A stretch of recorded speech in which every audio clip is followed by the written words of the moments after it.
the robust potential of this county's economic contribution to the country have also been known. What has been lacking and what we are getting now is the political will of an incoming government to listen to us and to listen to our people. And for that we say, Karibu sana, we are going to have a conversation with you and we are going to record all that, and we promise that we are going to capture everything to say. Asanteni sana, karibu. Asante sana. Mtu wa kwanza atakayeenda kuongea nitaomba kumwalika mfugaji wa ng'ombe Mohamed Abdullahi.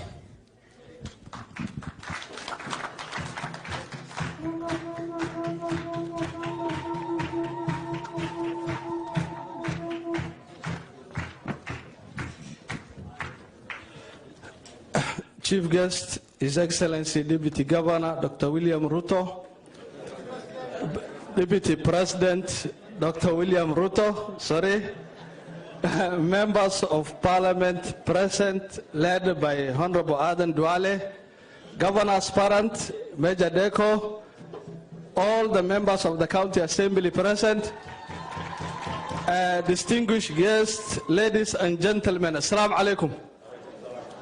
First and foremost, I thank God for this unique opportunity. I am Mohamed Abdullahi, an elder and a livestock farmer from Ijara constituency, Garissa County. Today marks the beginning of responsive journey geared towards transforming Kenya economy through bottom-up economic model. We feel great as people of Garissa to be part of this national discourse, and indeed it is paradigm shift. His Excellency, sir, my presentation targets livestock sector.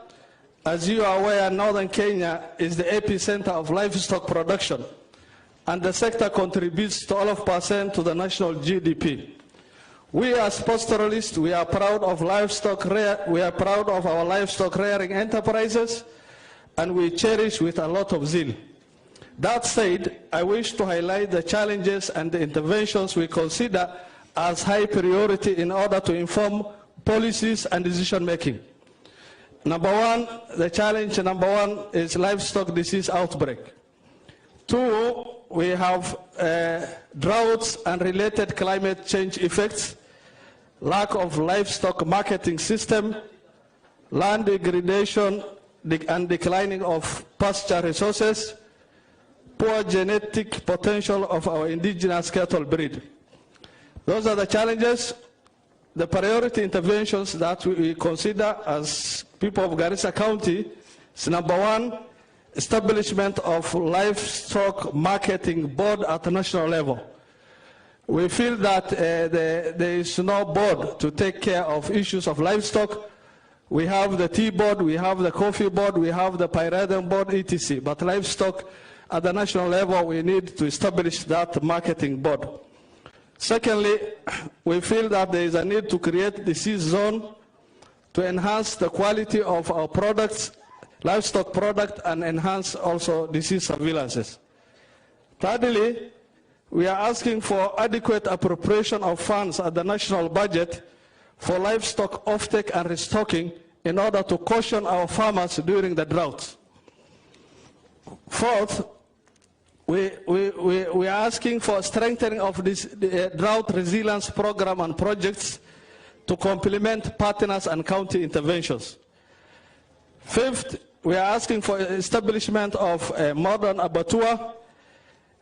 6, construction of mega dams for rainwater harvesting and storage to enable diversification of our livelihood. And the last one is establishing of feedlots to improve livestock body condition for purpose of meat export. Your Excellency, sir, I wish to reinforce and 2 aspects of my priority intervention. It's about the livestock marketing board.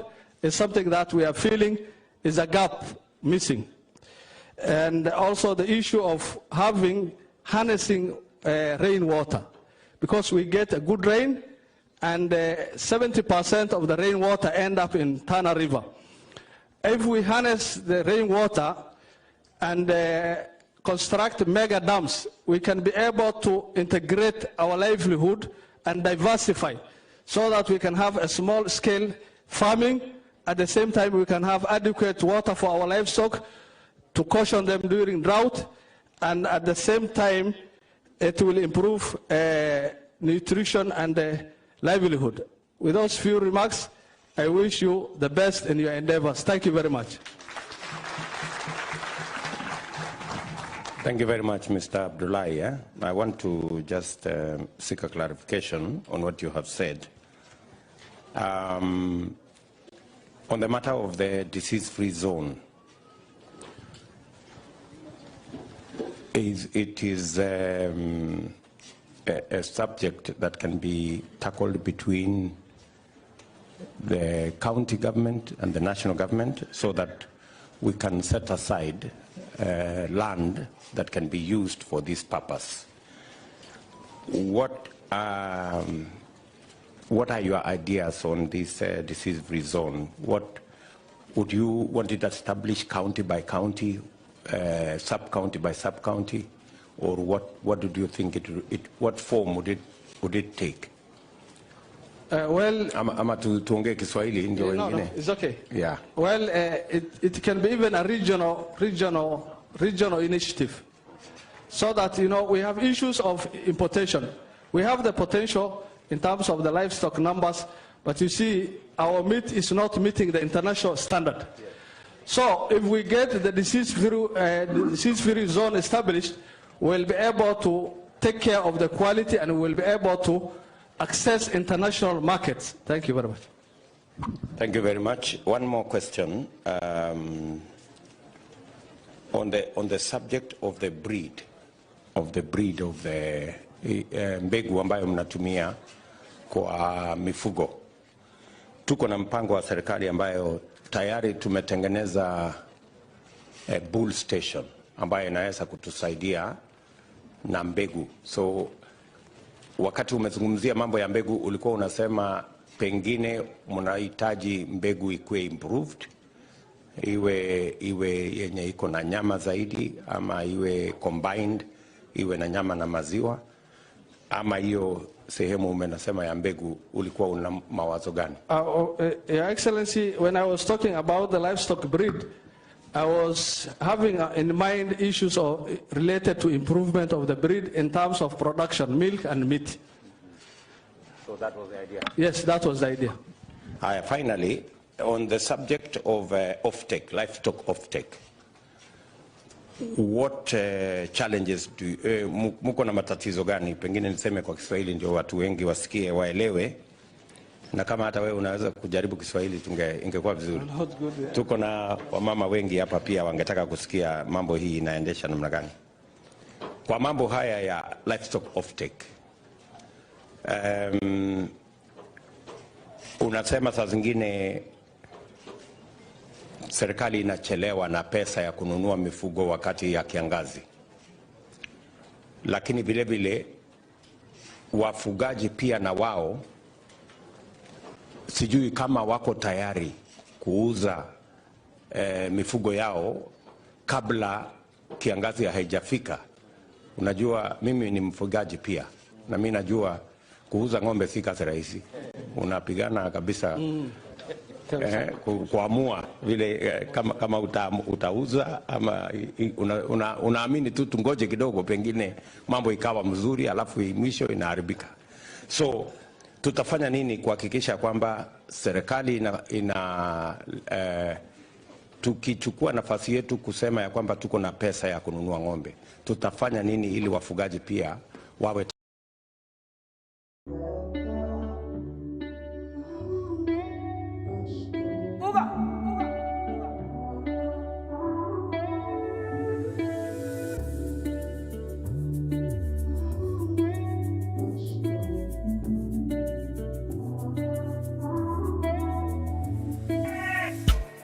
From the moment when I wake up, now your grace, they cover me.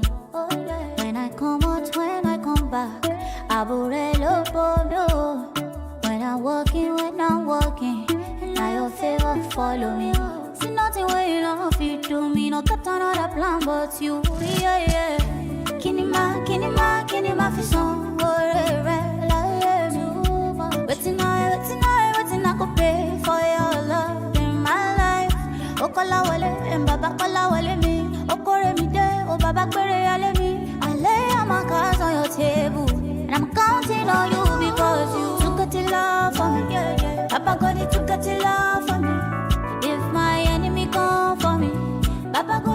to war for me.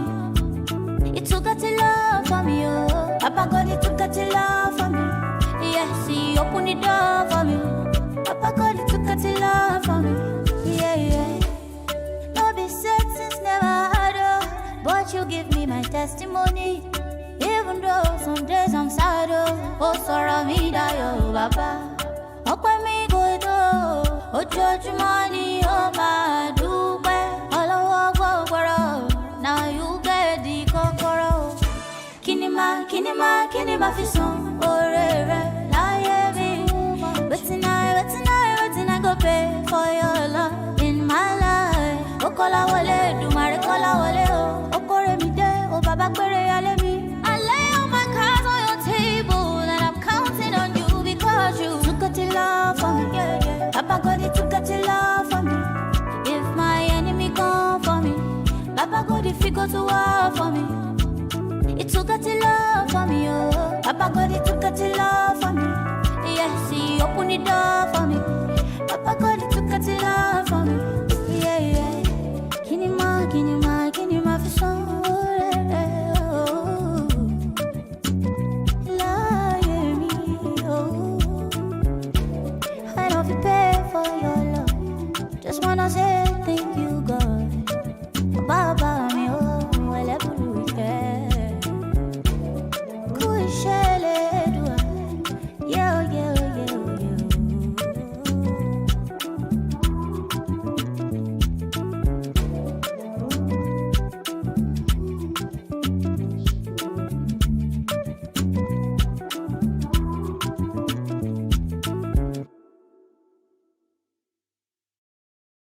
tayari kuuza ng'ombe zao kwa wakati unaofaa. Your Excellency, the issue of livestock offtake and the subsequent restocking of replenishing the diminished livestock, as you said, as a pastoralist, it is close to our heart. But you see, whenever there is such a program in the government, there is delay of disbursement. Last time there was money voted by the National Assembly, but up to now that money hasn't reached this county. So what we are asking is timely disbursement of the monies, so that whenever there is a drought, there is readily available money with no constraints that the farmers can access and sell their livestock. Asante sana. So let me tell you what we intend to do. Number one, in our 100-day delivery, we will make sure that we have set up the livestock board, the one you have. Oh yeah, yeah. Nimesema ya kwamba katika ile mpango yetu kwa siku 100 ya kwanza tutahakikisha kwamba livestock board iko, na sio board tu ya kujulikana iko, lakini board itakuweko na tutaweka pesa ya kutosha, permanent money ya kuhakikisha kwamba mambo kama disease free zone na mambo kama livestock offtake inashughulikiwa na hiyo board, na itakuwa inasimamiwa na wafugaji kama wewe na wengine. Jambo la pili, tumekubaliana ya kwamba lazima kuwe na feedlot, kwa sababu wafugaji wengi wanauza ng'ombe yao ikiwa kilo 80, pengine 100, lakini ile ng'ombe ikiwekwa kwa feedlot kwa miezi 3-4 inaweza kuwa kama kilo 300, kilo 500, na ile pesa unaweza kufanya mara 3 ile pesa ungepata kama ungeuza kabla ya kuiweka kwa feedlot. So tutafanya ushirikiano na counties na tutaweka kazi moja ya hiyo livestock board ni kupanga mambo ya feedlot katika sehemu mbalimbali, na pia kuwapanga wafugaji katika cooperatives ambazo wanaweza kusaidiana kuhakikisha kwamba mifugo yao inafika kwa feedlot, na badala ya kuuza ng'ombe yako ikiwa kilo 80, tunataka uuze ikiwa kilo 300 ama kilo 400 ama kilo 500 wakati imepitia pale kwa feedlot. Tunaelewana? Na jambo la mwisho, tuko na bull station tayari ambayo tumeweka karibu shilingi bilioni 1 ya kutengeneza mbegu ambayo tunaweza kusaidia na wakulima, na vile vile tunataka kuteremusha bei ya AI services. Saa hizi unaulizwa shilingi 2,000, shilingi 5,000. Katika hiyo mpango wa serikali ambayo tuko nayo, tunataka kupunguza hiyo bei mpaka ikue mbegu ya ng'ombe ya nyama ama maziwa isizidi shilingi 500, ndio watu wengi waweze kufikia. Na mwisho, tulikuwa na mpango wa World Bank ambayo tulikuwa tutengeneze abattoir hapa Garissa, Mandera, Isiolo, Marsabit, lakini hiyo mpango wakati tuliingiliwa na mambo ya handshake, hiyo mpango ikasambaratika. So mimi nataka nikuhakikishie tuko na hiyo pesa ya World Bank ambayo tayari was voted, na nataka nikuhakikishia kwamba hiyo itakuwa kazi yetu ya kwanza, kuhakikisha kwamba tunarudisha hiyo mpango ya kujenga abattoir, na pia sasa tutaelekeza mpaka processing ya ngozi tukiongeza na processing ya ng'ombe. And finally, katika mpango yetu tuko na dams 50 ambazo ni lazima tujenge katika Kenya. Moja ama kati ya sectors ambazo zina benefit kutoka hizo dams ni areas ya wafugaji, na tungependa baada ya hii mkutano mtusaidie kama wafugaji, ni sehemu gani na sehemu gani na sehemu gani ambayo mngetaka tujenge hizi dams ambazo zinaweza kusaidia kwa mambo ya ufugaji, ili wakati tunamalizia ile chata mwezi ujao tuwe na locations ambazo mngetaka hizo dams ama ponds ama sun dams ziwekwe. Tunaelewana Bwana Abdullahi? Asante sana. Shukrani. Thank you, Your Excellency. Sisi tuko na imani, tunajua wewe ni performer. Asante sana. Thank you. Wa pili atakuwa ni Agriculture Abdulahi Haji Farah, mwenye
hiyo viti haina wenyewe, ni nyinyi ndio tulikuwa tunangojea, si ndio?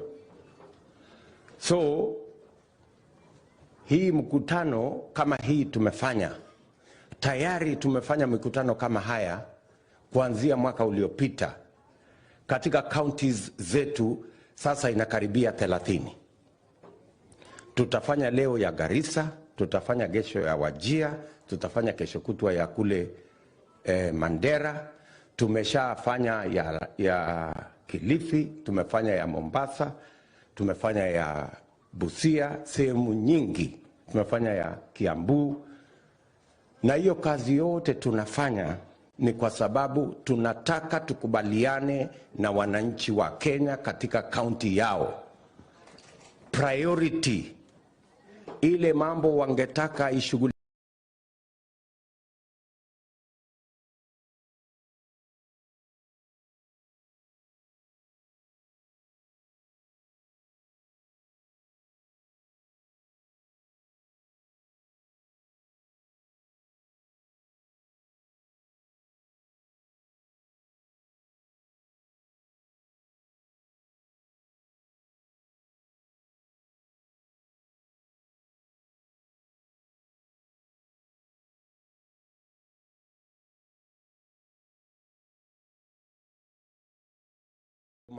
ndio mambo yangu 1, 2, 3, 4 ishughulikiwe.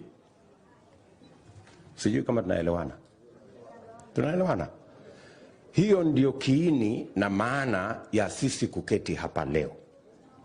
Tumefanya mikutano kama hii. Nataka niombe wale wamama wanaweza keti chini. Kuna viti hapo kina mama mnaweza kuketi.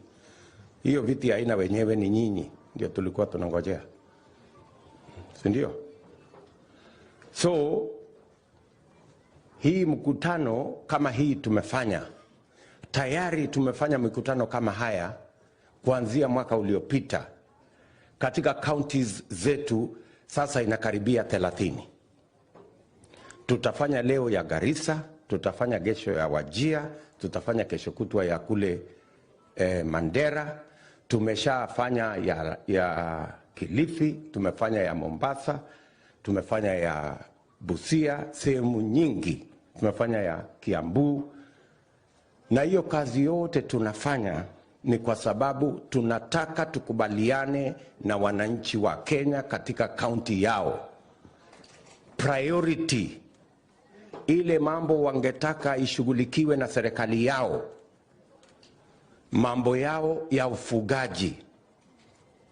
Kenya kwa mfano, tunachinja ng'ombe 3 kila mwaka. Kenya. Nyingi ya hizo ng'ombe ni ya wafugaji, si ni kweli? Lakini wafugaji tuliketi kule Narok wakatuambia ngozi tunapatia umbwa ikule, saa zingine tunazika kwa sababu hatuna mahali ya kuzia ngozi. Ili hali katika Kenya tunaagiza importation ya viatu kama hii mimi nimefaa milioni 22 kila mwaka. 22 pairs of shoes every year. Tunaelewana? Na hii ngozi hakuna tofauti na ile ya ng'ombe yetu. Na hii kiatu tunanunua shilingi 10,000, shilingi 20,000, shilingi 40,000. Tumesema safari hii tunataka tuongee na wafugaji. Tuwaambie ni vipi tunataka wachunge ng'ombe zao, ndio tuchukue hiyo ngozi tuweze kutumia, badala ya kuagiza viatu kutoka nje. Tushone viatu hapa Kenya, vijana wetu wapate ajira, na wafugaji walipwe kwa ile ngozi wanatupatia. Saa hii ngozi inauzwa shilingi 50, 100. Singine inatupwa. Ama huku kwenu mnafanyia nini? Inatupwa. So tunataka vile vile tukubaliane, wale wanaofanya biashara sehemu hii, wafanya biashara wale wote, wengi wa wafanya biashara pengine wakikopa pesa wakiwa na bahati wanakopa kwa bank 18%. Wasipopata huko wanakopa kwa mtu hapa, ule mtu wako hapo anakupatia shilingi 10,000, anakuambia baada ya siku 2 leta 12,000. Si ndio? Ama huku shailoka wako. Ni vipi tunaweza kutengeneza hazina ya kusaidia kila mwananchi, hata kama biashara yake ni kidogo, apate mahali ya kupata mkopo, ainue biashara yake. Ndio hii Kenya, Wakenya wale wanafanya biashara ndogo ndogo ni Wakenya milioni 15, 15 million. Wanafanya hii biashara, tunasema ni kidogo kidogo hii. Lakini ni vipi tunaweza kuwainua hawa wafanya biashara ambao wanapata shilingi 200, shilingi 300 kwa siku. Tukiwashughulikia kwa mambo yao ya mikopo na mahali wanafanyia biashara, wanaweza kuongeza mapato yao kutoka shilingi 200 mpaka shilingi 1,000 kwa siku. That way tunaanza safari ya kufukuza umaskini mashinani. Tunataka tuongee na watu wa Garissa County, watuambie mambo ya kilimo hapa Garissa ya irrigation. Tunajua kuna irrigation program ambayo iko hapa, lakini haijaendeshwa vile tungependa ama vile nyinyi mungependa iendeshwe. Tunataka tukubaliane barabara gani tukiwatengenezea itawasaidia kwa mambo ya usafiri, kwa mambo ya usalama na kwa mambo ya biashara. Ili tusitengeneze tu barabara bila ya kuelewa ni barabara gani inaweza kuwasaidia. Ni mahali gani tunaweza kufanya mambo ambayo yanaweza kuinua uchumi wa Garissa County. Those are the issues we want to discuss. Mtuambie, mtueleze kwa lugha ambayo mnaelewa, kwa lugha rahisi, kwa sababu serikali ni ya wananchi wa Kenya na nyinyi ndio wananchi wa Kenya, na nyinyi ndio mtaamua ni kina nani watakuwa viongozi wa Kenya. Na vile vile inafaa mkiamua ni kina fulani pia wajue priorities ya watu wa Garissa, watu wa sehemu fulani ni gani. Na tumesema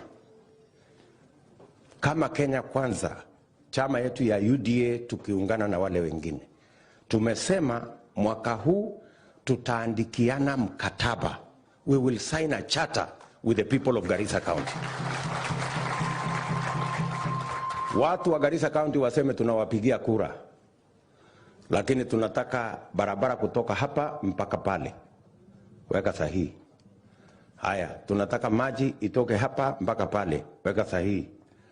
Tunataka pesa ya kuinua biashara, mtutafutie bilioni 5, weka sahihi. Tunataka mambo ya ufugaji, mambo ya abattoir ama mambo ya processing ya nyama ya mifugo yetu. Tunataka processor hapa na hapa na hapa, weka sahihi. Tunataka tannery ya ngozi, ili ngozi yetu umbwa isikule ama tusitupe. Tannery itakuwa hapa na hapa na hapa, na pia value addition mechanism itakuwa hivi na hivi na hivi, weka sahihi. Sijui kama tunaelewana. Kwa sababu hii siasa imeingiliwa na matapeli wengi, watu wakora. Mara mnasikia mtu anasema niko na risasi moja, baadaye anarudi tena hajasema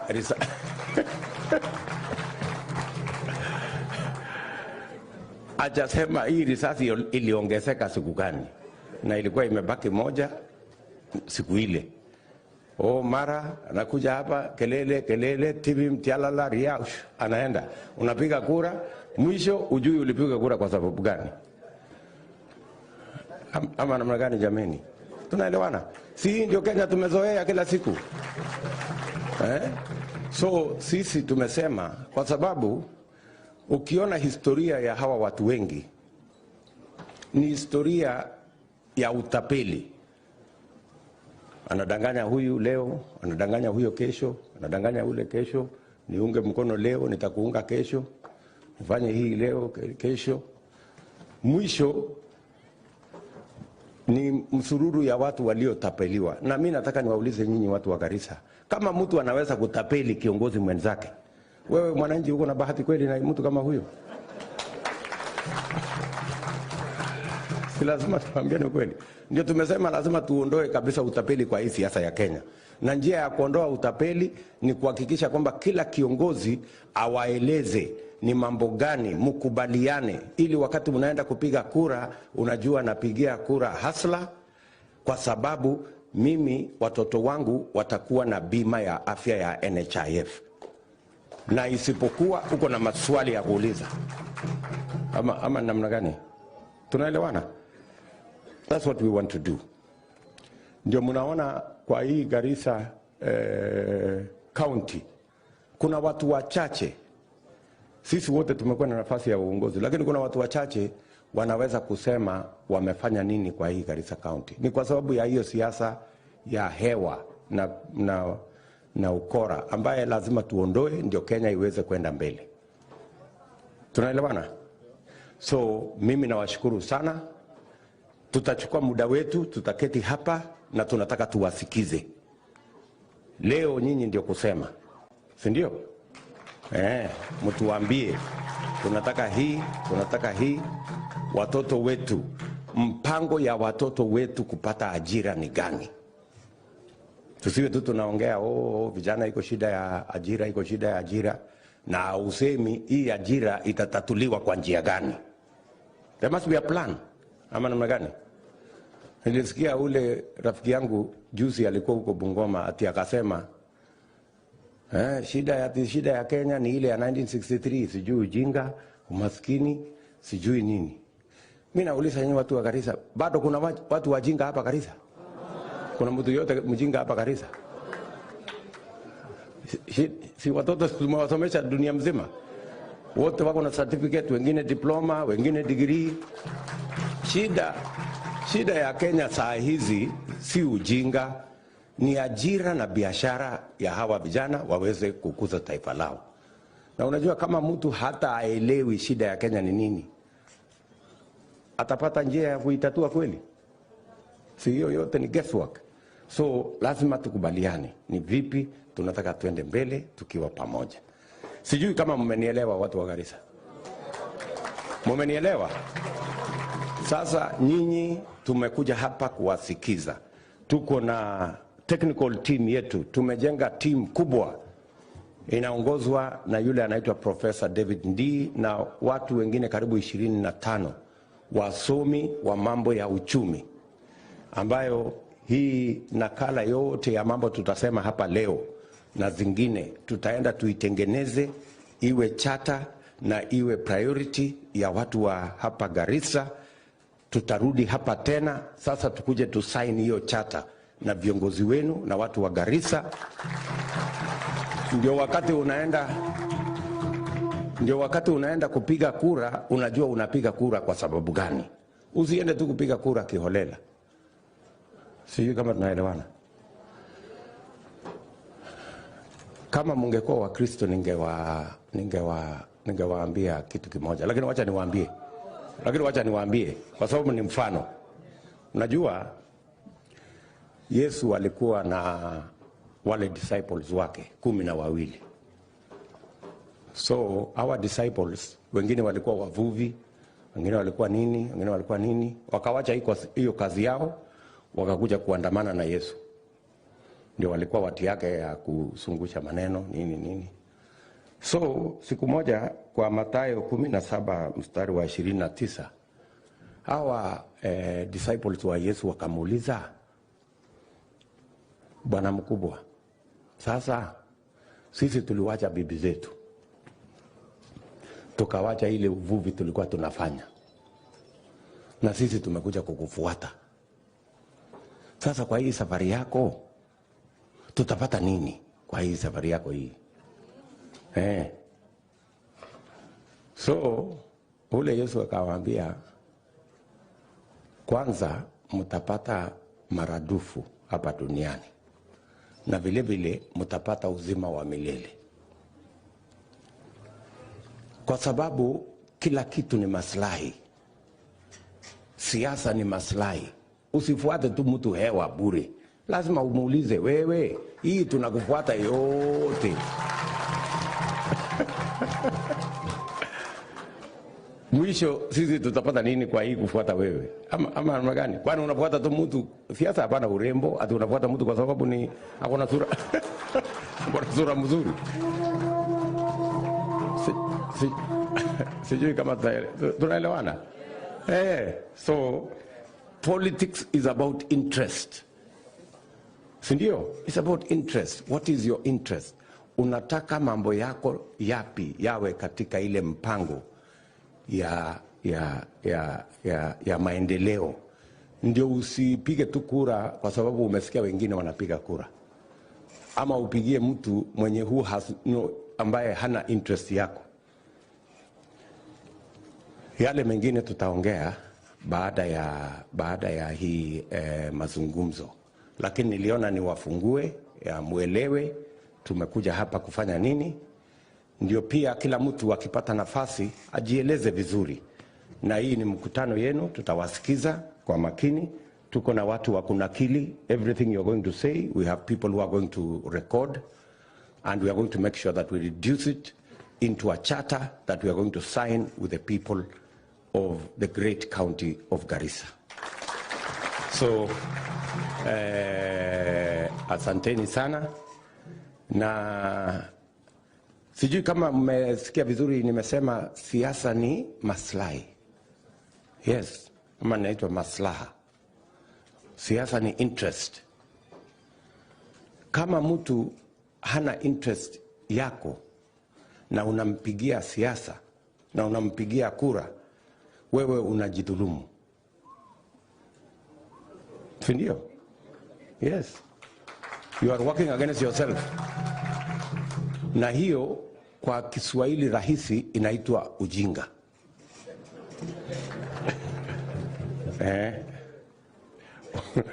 Ukipigia mtu kura mwenye hana interest yako, in simple terms inaitwa ujinga.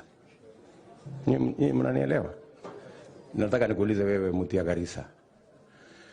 Kama mtu amesema anataka pesa ya serikali inayokuja Garissa County ipunguzwe, na wewe unaenda kupigia yeye kura ndiye apunguze pesa yenye inakuja Garissa County, kichwa yako inafanya kazi mzuri?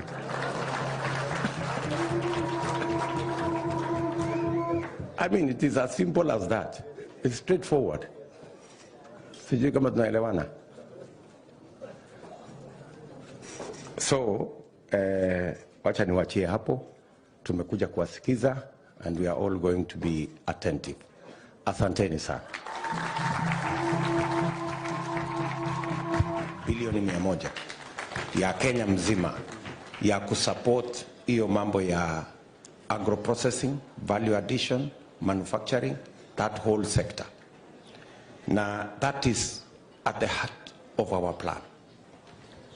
Ndio tuwasaidie, kwa sababu hii area ni area ambayo horticulture is the future, from mangoes to oranges to melons and to all the other agricultural, especially horticultural products we can get from here. And maybe tutaongezea mambo ya soya ili tuweze kuwa na chakula pia ya ng'ombe. So nimekusikiza kwa makini. The information you have given us is of great value. The other one thing that I want to promise you ni kwamba value addition and agro processing must accompany. Ndio tuweze kuongeza dhamana, tusiuze vitu raw. Hata kama ni hiyo nyanya, tuone what we can sell in its primary form and what we can sell as processed stuff. But asante sana kwa mawazo yako. I think it is among the best presentations I have had in the last couple of weeks and months. Asante sana. Thank you. Asante sana. Next ni women empowerment, Fatuma Haka, after cross border. Kindly. Fatuma Haka, ujitayarishe after cross border.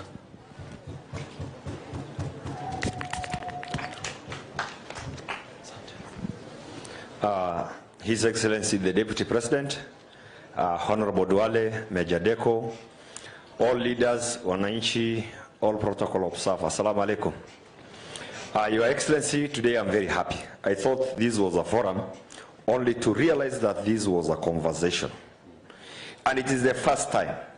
While I was seated, I was just refreshing my mind about some government blueprints like the Vision 2030 and other economic forums just centered in Nairobi. I'm happy that we are talking about the economy of Garissa County and issues relevant to Garissa County alone. Thank you very much. And it is the first time we are getting a presidential candidate to come and talk to us about what matters to us. Thematic areas about livestock and agriculture have been tackled. This conversation is about potentials, business potentials, and opportunities. Garissa County has potential in trade and business. We border Somalia on a long stretch from Liboi up to Hulugo. Currently, we are doing business with Somalia through the sea and through air, but our borders are closed. One thing from independence, when this country gained independence up to date, that is bureaucratic and a bottleneck to potentials in economy and business is the issue of security. The government has closed this border in the pretext of security, not knowing the potential business and cross-border trade Garissa can do with Somalia. Unaweza kuongea Kiswahili kidogo ndio hawa watu wengine wafuatilie. Naona wazee hapa wanashangaa hii sasa Kiingereza mingi. Tafadhali. Asante sana. Nilikuwa nasema hivi. Tuko na uwezo wa kufanya biashara na mandugu zetu Somalia. Nchi ya Kenya inafanya biashara na Somalia kupitia kwa bahari na kupitia angani. Lakini mpaka ya Somalia na Kenya imefungwa. Kabla ya matatizo Somalia tulikuwa na border mbili. Tulikuwa na Liboi na Hulugo na yote imefungwa. Hapa Garissa wenzetu walikuwa wanaongea juu ya mifugo, juu ya mashamba, na haya yote yanahitaji soko. Na changamoto kubwa, hii haitaki pesa, inataka the political goodwill of the government. Serikali haitaki kufungua hiyo mpaka sababu ya usalama. Na hatuoni hiyo mambo ya usalama kama ni matatizo ya biashara yetu. For example, serikali imejenga 1 billion border point in Liboi through funding from JICA. I think it was 2015, 2016, they finished in 2017. It has customs offices, it has care offices, CAPS offices, health offices, and also security. But up to now it's closed. For example, we get most of our vegetables from Thika. Inatoka mboga huwa inatoka Thika town, inakuja Garissa. Mboga hiyo wafanyibiashara ndogo ndogo bado wanapeleka upande wa Somalia through Panya roads. We have finished products, let's say water, bottled water coming from so many factories in Garissa going to border towns and beyond there. Tuko na bidhaa ambayo natoka Kenya ingine kama sigara, simiti, mabati, mattresses ambayo inaweza enda upande wa Somalia. Your Excellency, sisi kama jamii wa Somali, we are an enterprising community. Sisi ni watu ya kufanya biashara. Changamoto kubwa ni kufungua hiyo mipaka. Ukiangalia town kama Liboi na Hulugo, they are dead towns for sure. But 2 kilometers ukivuka tu mpaka, kuna mahali inaitwa Dobley. Before the fall of Somalia, Liboi was a booming town because the border was opened. Saa hii Dobley utaona ni mji kubwa sana, to the extent it has daily commercial flight. Ndege kutoka Mogadishu, ndege kutoka Kismayu inakuja just because of the potential of trade. Even the Garissa don't have daily flights. Small town ndogo kama Dobley imefunguliwa. The people, wale wako upande hiyo ya Somalia, they are very resilient. And in fact, the government is talking about insecurity. But if you cross the border to ukienda Dobley, madaktari wote ni watu kutoka Kenya. In fact, non-local Somalis. The construction industries, watu ya mjengo wametoka upande wa Kenya. Walimu pia wametoka upande wa Kenya. Tunahitaji those potentials to be opened, na tunasema siku yako ya kuapishwa kama rais wa Kenya, that border should be opened. In fact, I am a security consultant. I had a brief stint with the Kenyan security and also UN World. I know some of the security. Your Excellency, I had a stint in Kenya National Police Service. Mimi nimefanya kama polisi, and I also had my career with UN security. What you see in media is too cosmetic. There is no security that can stop, inaweza simamisha the free movement of people and goods to the other part of Somalia. Marafiki zetu, jirani yetu Somalia, from Mogadishu to Kismayo and the whole of Somalia, there are very few industries. Kibiriti, majani chai, kahawa, natoka Thailand na Warabuni. Why not open this border, so kufungua mpaka hizi vitu yote iende, tufanye biashara na hao. Tukifungua hiyo mipaka tutapata biashara, watu wasafirishaji, transport sector will boom, catering sector will boom, hoteli, petrol stations and the rest. Haitaki allocation of money. It just needs the government directive, and it does need political goodwill. Security is a pretext to stop our potential. Thank you very much. Asante sana Hassan. Ni vizuri kusikia kutoka somebody who is a professional either way. So unasema tufungue hii border, si ndio? Yes. Kwa maoni yako, kwa sababu naamini ya kwamba kuna watu wanasema hii border isifunguliwe kwa sababu ya mambo ya terrorism. What can you say about that? Kwa maoni yako, hii border inachangia katika mambo ya terrorism ama ugaidi ama security in general, na kama inachangia, what steps, ni hatua gani ungependa ichukuliwe ili tuweze kuzuia magaidi lakini biashara na wananchi waendelee? Asante sana. Naona hiyo mipaka ikifunguliwa, some other small businesses thriving on contrabands will stop. Human trafficking will stop. Smuggling will stop. And the priority of security is with the national government. I think tukipata free trade, if the potential of the people is realized, watu wakipata nafasi ya kufanya biashara, hizi vitu ndogo ndogo pia zitasimama. Mambo ya ugaidi sio kitu inafanyika kila siku. It's not something ambayo inafanyika kila siku. Serikali, ni wajibu ya serikali kuweka mikakati ya upande wa usalama. Sidhani kufungwa ama kufunguliwa kwa mipaka ati inasababisha ugaidi. Kufungwa ama kufunguliwa kwa hiyo mipaka is not a catalyst for terrorism activity. Haileti ugaidi.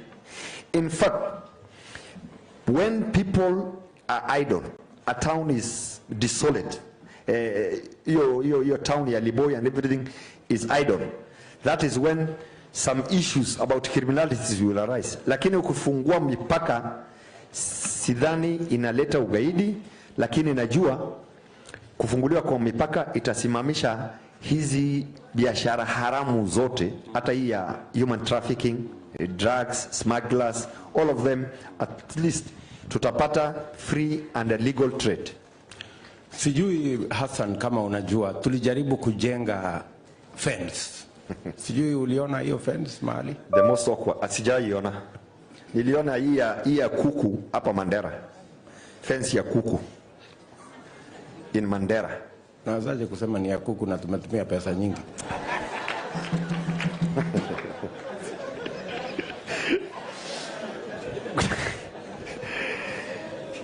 In fact, the most, wacha niseme, kama kuna ujinga hiyo serikali ilifanya, ni kuleta ile akili ya kuweka mipaka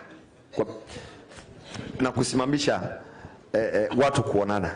that, you know, ujinga kabisa, ujinga kubwa ya hiyo serikali yenu ya kitambo.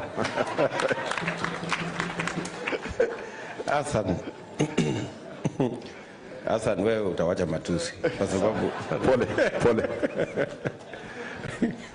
So,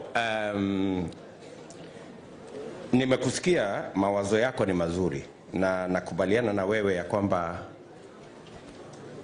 lazima tutofautishe wahalifu na wafanyabiashara. Na inawezekana kwamba tunaweza kukubalia biashara iendelee na serikali iendelee na kukabiliana na wahalifu. Nakumbuka wakati mmoja ilikuwa inasemekana kuna uhalifu mwingi kwa sekta ya bodaboda. Ati kuna wahalifu wanatumia bodaboda, wanapiga watu risasi alafu wanakimbia, wanatumia bodaboda. Na wengine wakajaribu kusema tusihalalishe mambo ya bodaboda kwa sababu ya wakora, ambayo haiwezekani, kwa sababu bodaboda ni sekta kubwa, inawalisha Wakenya wengi, na kuna wahalifu, lakini sio bodaboda wote ni wahalifu. Kuna wale wakora, ni jukumu letu kama serikali kuwatafuta wakora, tupambane na hawa, lakini tukubalie ile sekta ingine ambayo inasaidia Wakenya wengine iendelee. Unakumbuka kulikuwa na incident pale Nairobi. Mtu mmoja alifanya mambo ya uhalifu, alafu jamaa mwingine akisema bodaboda wote Kenya wasimamishwe. Hiyo ni ujinga. Nakubaliana na wewe kwamba kuna ujinga mahali fulani. Na tumekuwa tukiwazuia wafanyikazi wengine wajeuri wa serikali ambao wanataka, wakiona jambo kidogo wanataka kwenda kukomesha sekta mzima. In fact, nilikuwa nauliza wengine wao, nyinyi mnagombanisha bodaboda ati kuna wahalifu, kwani bodaboda ndio waliiba pesa ya KEMSA? Hapana. Si kuna wezi pia kule kwa KEMSA na wezi kwenda kufunga, si inaendelea? So nakubaliana na wewe, ni lazima hii jambo ya kufunga mpaka lazima tuiangalie tena upya, ili tuzuie wahalifu lakini tuhalalishe na biashara iendelee na wananchi waendelee na maisha yao kama kawaida. So Hassan, pengine haitawezekana siku ya kuapishwa, lakini nataka nikuambie miezi mitatu baadaye tutakuwa tumechukua uamuzi na tutakuwa tumefungua hiyo mipaka ndio biashara iendelee, na tutakuwa tumeweka mikakati ya kutosha ya kukabiliana na wahalifu, tukikubalia biashara na wananchi waendelee na maisha yao. Thank you very much. Sawa. Asante.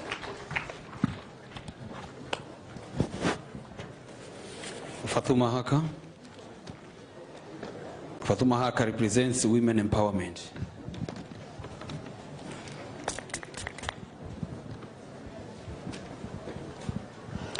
Your Excellency, our Deputy President, and Mheshimiwa Adan Baradwale, and our incoming Governor, Mijadeko, and all the wananchi wa mama wazee, assalamu alaikum. And kwa majina ni Fatuma Hakar, and I'm representing the women, talking about women empowerment. So, and Your Excellency, I think you'll allow me to speak in English because my Swahili is not good. Kidogo, but sawa. So, and in women first, a lot of male dominancy and patriarchy in our Somali community, and we don't get the privileges that the men get, and especially I want to advocate for the rural women, because the women in the urban areas get a lot of privileges than the women in the urban areas.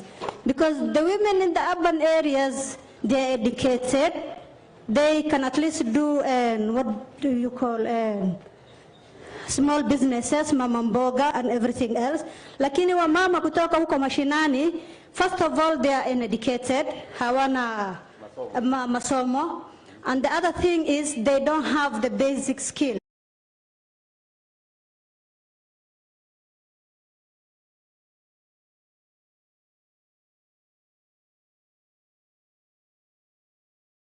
And I tried wasichana wadogo wa mama how to do the beauty therapy and through henna beautification. And I encountered with the help of 100, we thought about 100 women. So through this, and we tried to uplift these women's standards. Because what they used to do is these women from the rural areas, they used to come all the way from the villages, wakuja hapa Garissa kama wako na arusi, and then what they do is wanakuja mabibi and arusi wanakuja kurembeshwa hapa town. So through this, our initiative now, the girls we taught, now they have their own businesses. Now the cost of for the cars, they renting the cars and then ferrying the people, the arusi, come to beautify them in Garissa, and then taking them back, that's a double fare. And then on top of that, the what do you call, the henna beautification and kurembesha mama mwenyewe ni pesa. So we cut those pesa in the village, and that is only one village. And the other thing is, there's a woman who graduated through our initiative through the Sharhani, and Mheshimiwa, God bless him, he gave us, when they were doing the graduation, he gave us the Sharhani to donate to these women, start their own business. Now some of these women, they moved from the villages, wakakuja town, now because now they can, wanaweza kujilipia rent, wanaweza peleka watoto yao shule, and on top of that, wanaweza to get their daily bread because of kushona hii Sharhani and start their own businesses. So what I'm asking, so these are the challenges we have, in Your Excellency. The challenges first is illiteracy. The second thing is the poverty, because these women, they used to be nomads. So through these droughts and the animals, all the animals died. So now they are not in the urban settlement, and they are not the nomads. So wako hapa katikati wamesahauliwa. And the other challenges now we have is now lack of resources to help these women. So imagine if we have these women centers in the 6 sub-counties of Garissa County, we could reduce the poverty level, we could reduce the illiteracy, because we could teach them basic literacy and numeracy, how to write, how to read. And then through that, these women, when they know how to read at least and how to write, they can take their children to schools. And that is the what do you call, the hierarchy of the literacy. Itakuwa. It will not be eradicated, but at least, yes, itapungua. And the other thing is, first, the solutions now, we need centers, women centers. Now, not for the educated women, I know for your love with the TVETs, because this TVETs is for the educated youth and the educated women. But what about the uneducated women who are in the rural areas? So we need women centers for these women in the 6 sub-counties, and to teach them the basic literacy and the numeracy, and to teach them the basic skills. At least, I'm a firm believer of, don't give the fisherman the fish, but give him the rod and teach him how to fish, so that at least wajifanyie kazi wenyewe, instead of depending on me or you, they depend on themselves. And the other thing is, we teach them literacy and numeracy, basic skills, and baking. Baking is a booming business in Garissa at the moment. So if at least we teach them how to bake, this women, I'm sure, will reduce the poverty level and we'll reduce and at least all, only these 100 women now that we transformed, I think will be thousands and thousands and thousands. So. Thank you very much, Fatuma, and thank you for what you're doing. Thank you very much. Tumpigie mama huyu makofi. Asante sana. You are doing a wonderful job. You're doing maybe sometimes better than what government is doing. I'm trying my best. Thank you, Your Excellency. And that shows that there are huge possibilities out there. Now, just to ask you a few questions. When you come across these women, what is their biggest challenge? What is their biggest challenge? Is it literacy or is it poverty? The biggest challenge is poverty. So when we talk about poverty, is it because they don't have anything to do, or they don't have what to do with what they would want to do? And I think is they don't have what they want to do with what they will want to do. Both? Both of them. Yeah. So first, it would be for them to be schooled or made knowledgeable about what they can do. Yes. Small things that they can do. Exactly. But I'm sure you need to work with them so that you work with the circumstance. You know, you can't tell somebody to ashone chiondo, because that's not what is what happens around there. But there are things that happen around them that can be transformed into enterprise. Sindio? Yes. We don't tell them what to shona or this thing. So everybody start their own business, yes. And wanashona ile kitu wanataka wapeleke sokoni. Bottom up.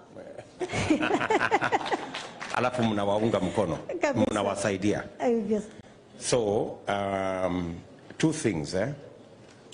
One, ni vizuri umejua ya kwamba I am a strong believer in TVET and the skills that we get out of TVET. There are two components of TVET.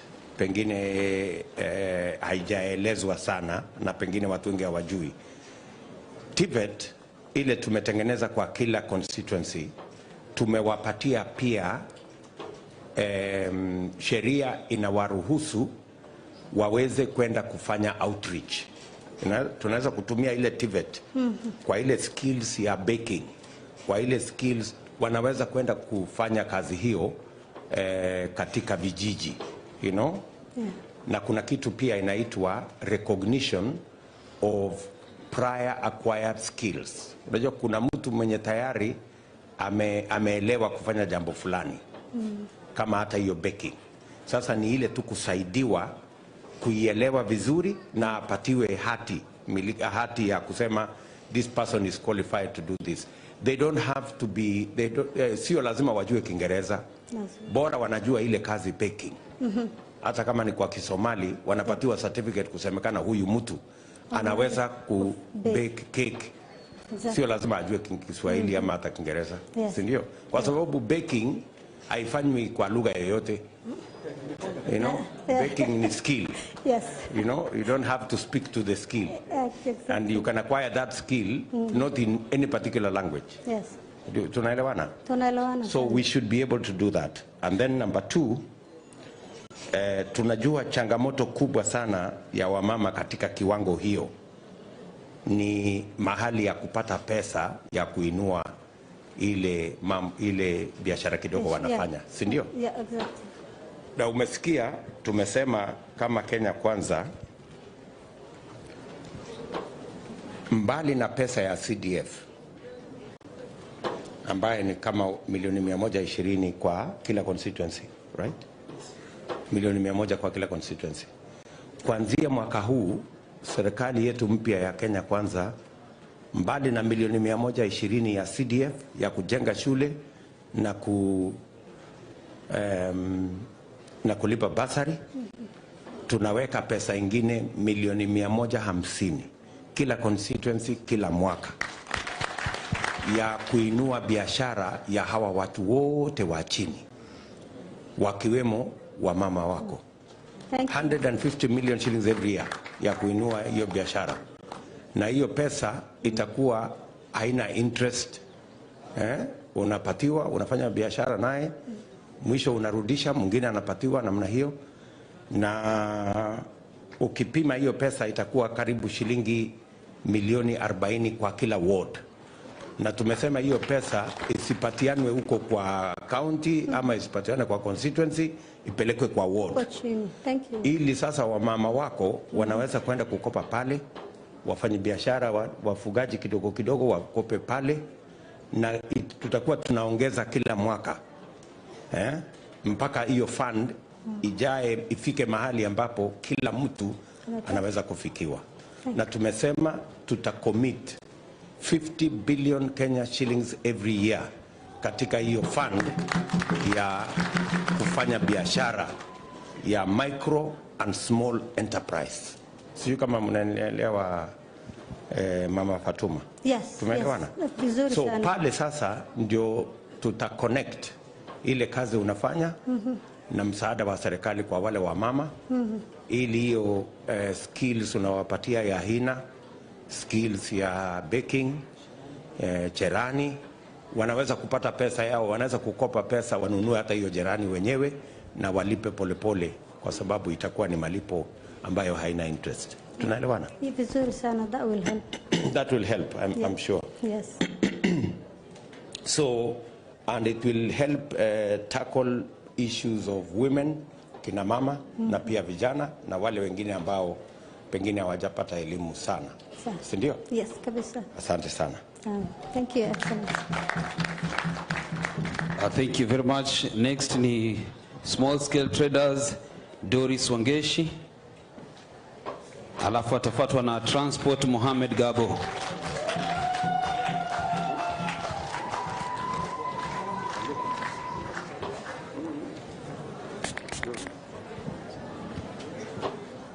Asante, Mheshimiwa Deputy President, our area MP Mheshimiwa Duale, wageni wote ambao wamekuja kwa hii mkutano wa leo, na pia wana Garissa. Hamjambo?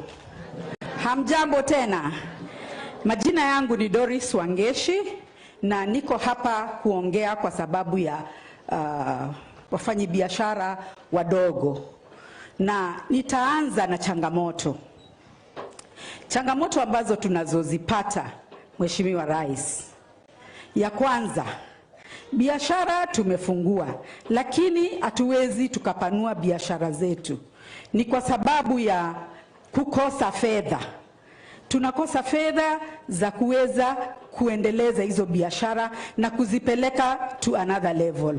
Nikisema hivyo namaanisha nini? Uko na biashara, unaenda kwa benki. Ukienda kwa benki, unataka kukopa. You want like, let's say $1 million. Mtu kama mimi siwezi pewa 1 million. Kwa nini? Ninaitishwa logbook, naitishwa title deed. Zile vitu wanakuitisha ni nyingi kabisa. Na wengine hata hatuna hizo vitu. Tayari you are locked out. Huwezi pata hizo pesa. Wanakuambia tutakupatia 200. Hasa ukiangalia hii 200 wanakupatia na chenye ulikuwa unatarajia kwenda kufanya, unaona hata haitakusaidia. And if you end up taking the 200, then unaenda tu haifanyi ile kazi matarajio yako. Namba ya pili, kuna wengine nao ambao watakupatia hizo pesa, the micro banks, akina Faulu and the likes. Ukienda huko utapewa hizo pesa, lakini hautalala usiku. Chelewa tu siku moja. Simu. Akipiga na Airtel anabadilisha Safaricom. Hauna peace. Na ukiendelea, ukikosa kulipa hii mwezi, interest inapanda. Already microfinance wanatupatia na 22%. So ukikosa kulipa hii mwezi ingine interest inaongezeka. Dakika ya mwisho vitu zako zitakuwa auction, karibu hata wabebe watoto. So hiyo pia ni changamoto ambayo tuko nayo. Na ukikosa sasa huko kwa the microfinance banks, kuna Shylocks. Shylocks kwa wale hawajui, kuna watu ambao wameweka tu biashara mahali, kaduka. Anakuambia nitakupatia 10,000, 20,000, rudisha na faida ya pesa fulani. Hiyo faida anakuambia hata hauwezi ipata kwa ile wakati ambapo anakuitisha. Anakupatia kwa mwezi mmoja tu. Kwa hivyo hiyo mwezi mmoja kama hiyo pesa hujapeleka, we uko na shida mingi sana. Na tena utajua vile utaweza kuzilipa. Inakuwa unakosa kabisa amani, na hata kazi yako huwezi ifanya vizuri ukikosa amani. Tunashukuru Garissa ni kwa sababu sisi watu wa Garissa tuko na environment nzuri ya kufanya biashara. Tumechanganyika, kabila zote za Kenya ziko hapa na tunafanya biashara vizuri na wenzetu, na hatuna shida kwa upande wa security, not one I can complain of. So nikijaribu kusema the solutions we would like or the things we'd like you to highlight. Kama hiyo mambo ya bank, tayari tunasikia kuna hii pesa ya bottom up. Hii pesa ya bottom up, hiyo tunaiangalia sana Mheshimiwa Rais. Ni kwa sababu niko na hakika kama saa hizi mimi nilikuwa najipanga, nataka ninunue machines, lakini ile pesa niko nayo na mahali pa kupata hiyo pesa hakuna. Lakini kupitia serikali yako ninajua kwamba hii pesa itatufikia, na ikitufikia we will never be the same again. Maisha inaenda kubadilika. Namba ya pili tena nilikuwa nataka kusema hivi. Hizi pesa najua zitakuja. Jinsi nimesikia ukieleza hapa kidogo nikiwa nimekaa, ni kwamba it's almost 100 million ndio itakuwa inakuja kwa counties. So constituency 150 million per constituency. So hiyo pesa ikifika hapa, hiyo tena pesa ni mingi sana Mheshimiwa Rais. Tunaomba hivi, hiyo pesa kabla haijakuja, ambao wanapangia mipango ya vile hizi pesa zitatiririka mpaka zifikie sisi huku chini, tunauliza tunaweza pata trainings. Wengine tumefungua biashara tu tufungue, hatuna hiyo knowledge, na maisha inaendelea ikibadilika kila uchao. Kuna watu wanafanya biashara hata wakiketi kwa nyumba. Kuna watu wanafanya biashara wako nje. Kwa hivyo technology inabadilika kila uchao. Kwa hivyo pia tunauliza tungeweza kupelekwa into some training in that hizi pesa zikitufikia zisikose kurudi, zifanye ile kazi zitatakana kufanya na ziweze kurudi na tukope zaidi, na ukituona baada ya mwaka moja we won't be the same. Nakuhakikishia mtukufu Rais, ni mtukufu Rais kwa sababu uko karibu kukalia, umekalia kidogo tu, karibu utakalia vizuri.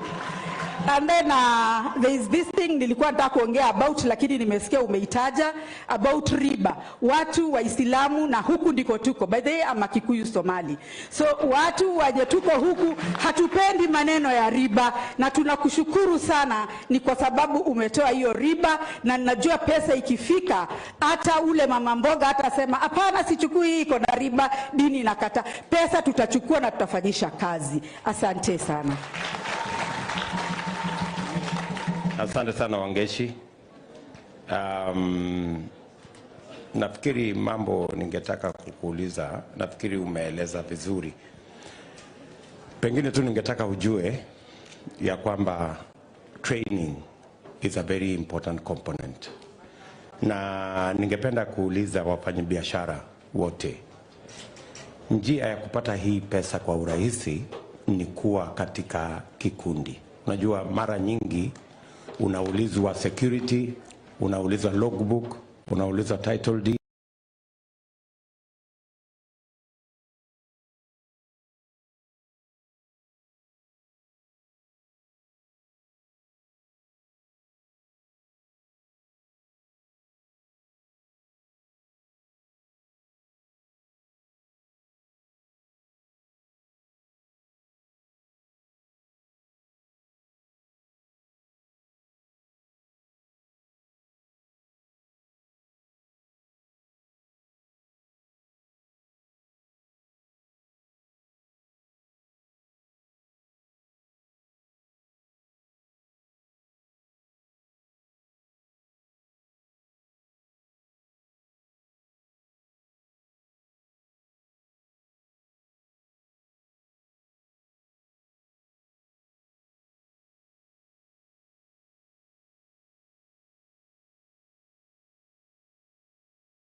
which have institutionalized marginalization in our region.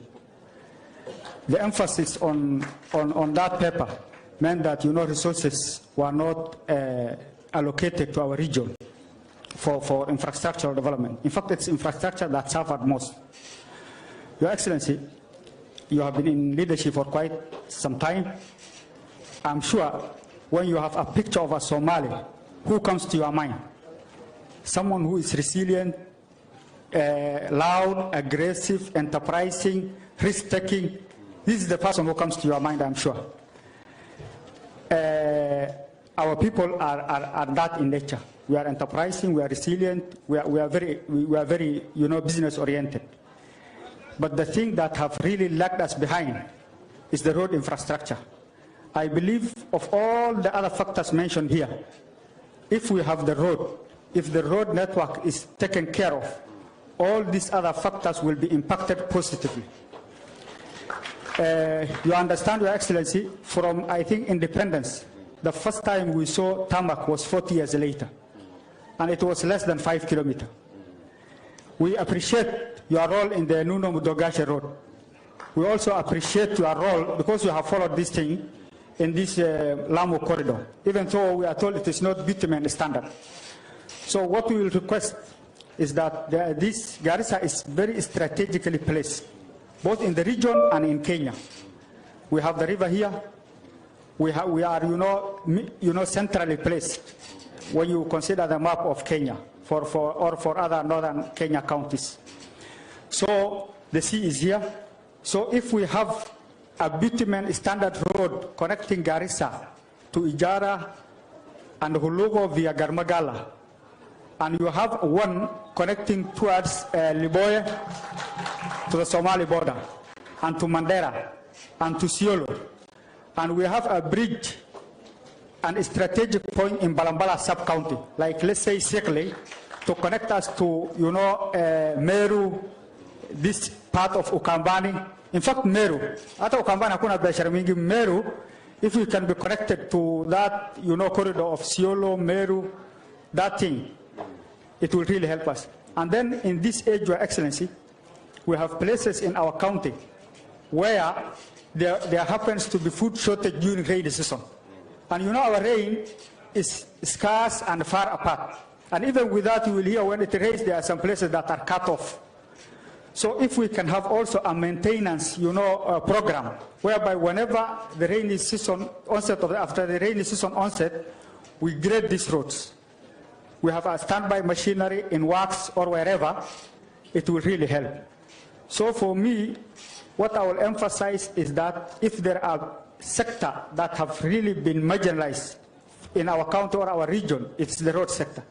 And if there is a sector that can uplift us in the shortest time possible, it is also, attention on the road sector. And also, Your Excellency, I would like to bring to your attention on this constitutional article 204. Yes, Your Excellency. Sorry. When we have this constitutional article called 204. It's about equalization fund. That fund, the period is about to lapse. And the same have also been, mutilated by adding some counties through something called poverty indicators. I think what we will request you is that once you come in, inshallah, you dedicate that fund to northern counties, increase its lifespan, and also specifically allocate it to the road sector. It will really help us, the equalization fund. And you remove these counties called poverty indicators. There is nothing called poverty, that's artificial. It is us who have suffered marginalization, and that is, it will only be right if it is meant for us. So, Your Excellency, I know you have the technical capacity and your technical team. This is the road sector we want you to put emphasis. I believe it will uplift every other sector. That is that shortly, and something which is very related to this economic forum. These technical guys told me not to add any other word, but you will give me that small permission. I was on the other side of politics. We had a very enriching engagement with my brother Duale. And Duale is a man we come from very far. And when I tell you we come with him from very far, it was not always rosy. We had our wars, we had our friendship.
Kwa hiyo program. Yes. Lakini sitaki kusema yale yalitokea, lakini nataka nikuhakikishie ya kwamba siku ya serikali yetu mpya 100 hii 100 billion ambayo tumepatiwa, tutahakikisha imetumika kujenga hiyo lami all the way mpaka kule Mandera, kwa sababu tukifungua hiyo barabara na tuweke lami, vile wewe mwenyewe umesema, watu wa hapa ni watu wa bidii, enterprising, resilient, you know, hiyo biashara nyingine wataweza kujisort. Na hiyo mpango pia tulikuwa na off grid, mambo ya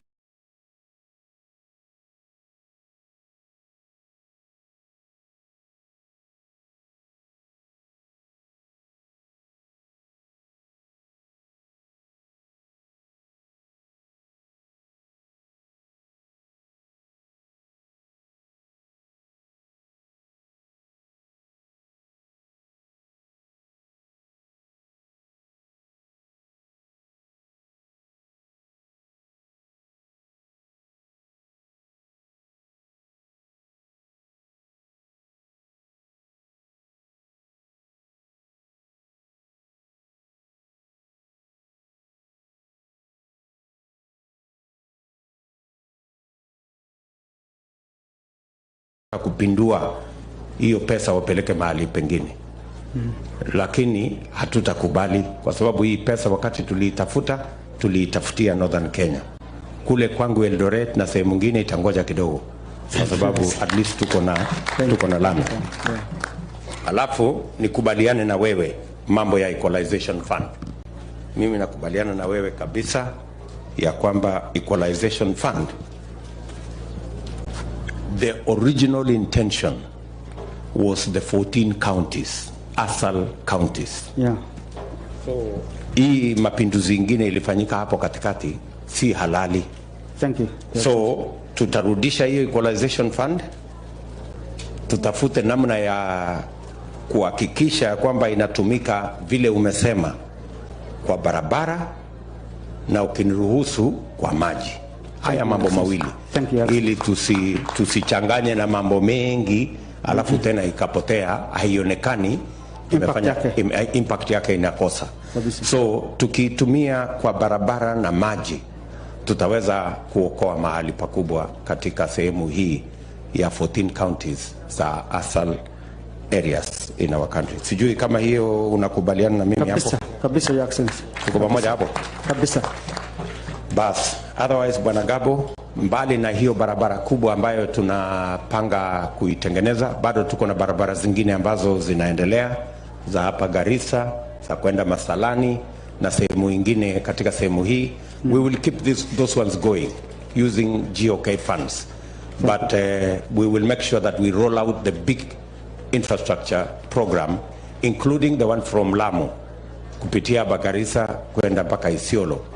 Umesema ni barabara ambayo haitakuwa ya lami, lakini we will find a way of changing it, kwa sababu ukiona ile pesa inatumika kwa hiyo barabara, alafu tena inasemekana sio barabara ya lami, then there is a problem. Kwa sababu nafikiri inasemekana itumike shilingi karibu milioni 80 per kilometer. Then you wonder what kind of a gravel road are you doing with 80 million per kilometer? There must be a problem. So that's something we'll investigate, because I believe strongly that at 80 million shillings per kilometer, we should be able to have a tarmac road coming all the way. So haya ni mambo tutayashughulikia. Thank you, Excellency. Sawa. Thank you, Gabo. Thank you so much. Next ni Mama Mboga Khadija Hussein Farah, alafu atafuatwa na bodaboda Abubakar Maliyu. Nashukuru sana Mheshimiwa William Samoei Ruto. Mimi nikiwa Mama Mboga wa Garissa, kwanza nashukuru sana wewe kutufikia Garissa, nimefurahi sana. Mimi nikiwakilisha kina Mama Mboga wakiwa mji wa Garissa, tungependa utusaidie Mheshimiwa. Yale mimi naomba kina mama, jambo la kwanza hapa ninaanza na soko kubwa ya Garissa. Tukiwa soko kubwa ya Garissa, tunakuomba utujengee soko, jambo la kwanza.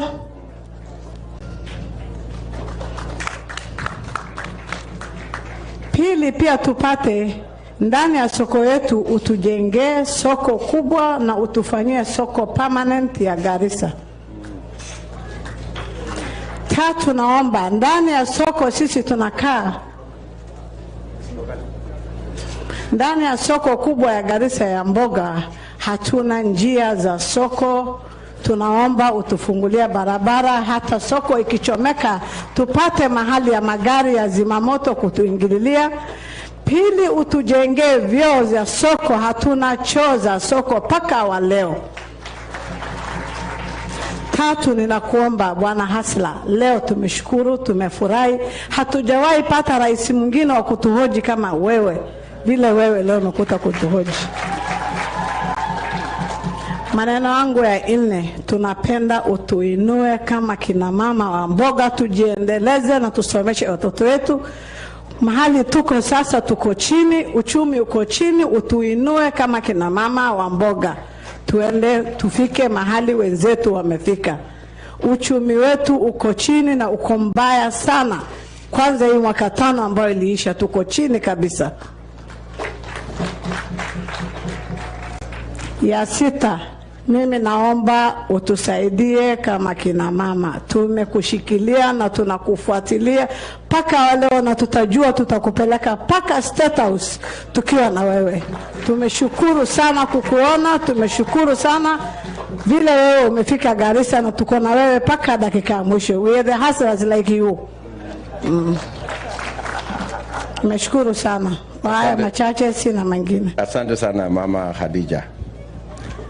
Unasema pale sokoni iko shida, soko haina mataa, hazina stima na hazina choo, hakuna maji. Hakuna maji. So hatua yetu ya kwanza sio hapo Garissa peke yake. Nataka gavana wetu mtarajiwa wako hapa. Namjua. Bwana gavana,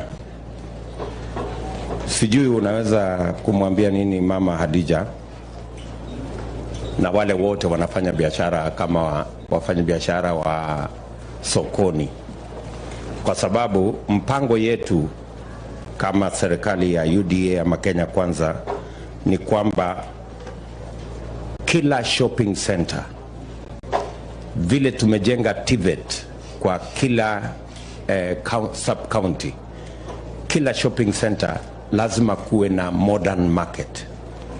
Tuweke pesa ya kujenga modern market yenye itakuwa na parking, yenye itakuwa na maji, itakuwa na facilities, na wamama wasihangaike tena, wawe ni mahali ambapo wanaweza kufunga mali yao iko salama, waende nyumbani warudie kesho. Nashukuru sana. So na hatutafanya hivyo Garissa peke yake.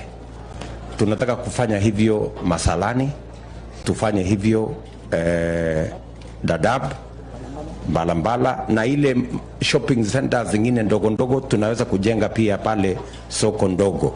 Serikali ya kitaifa tutatafuta ama tutawapatia pesa ya kujenga soko, lakini serikali ya county lazima itutafutie ardhi mahali tunaweza kujenga hiyo soko, na pia wapange vile hiyo soko itaendeshwa kwa njia ambayo inafaidi wale wafanyabiashara pale.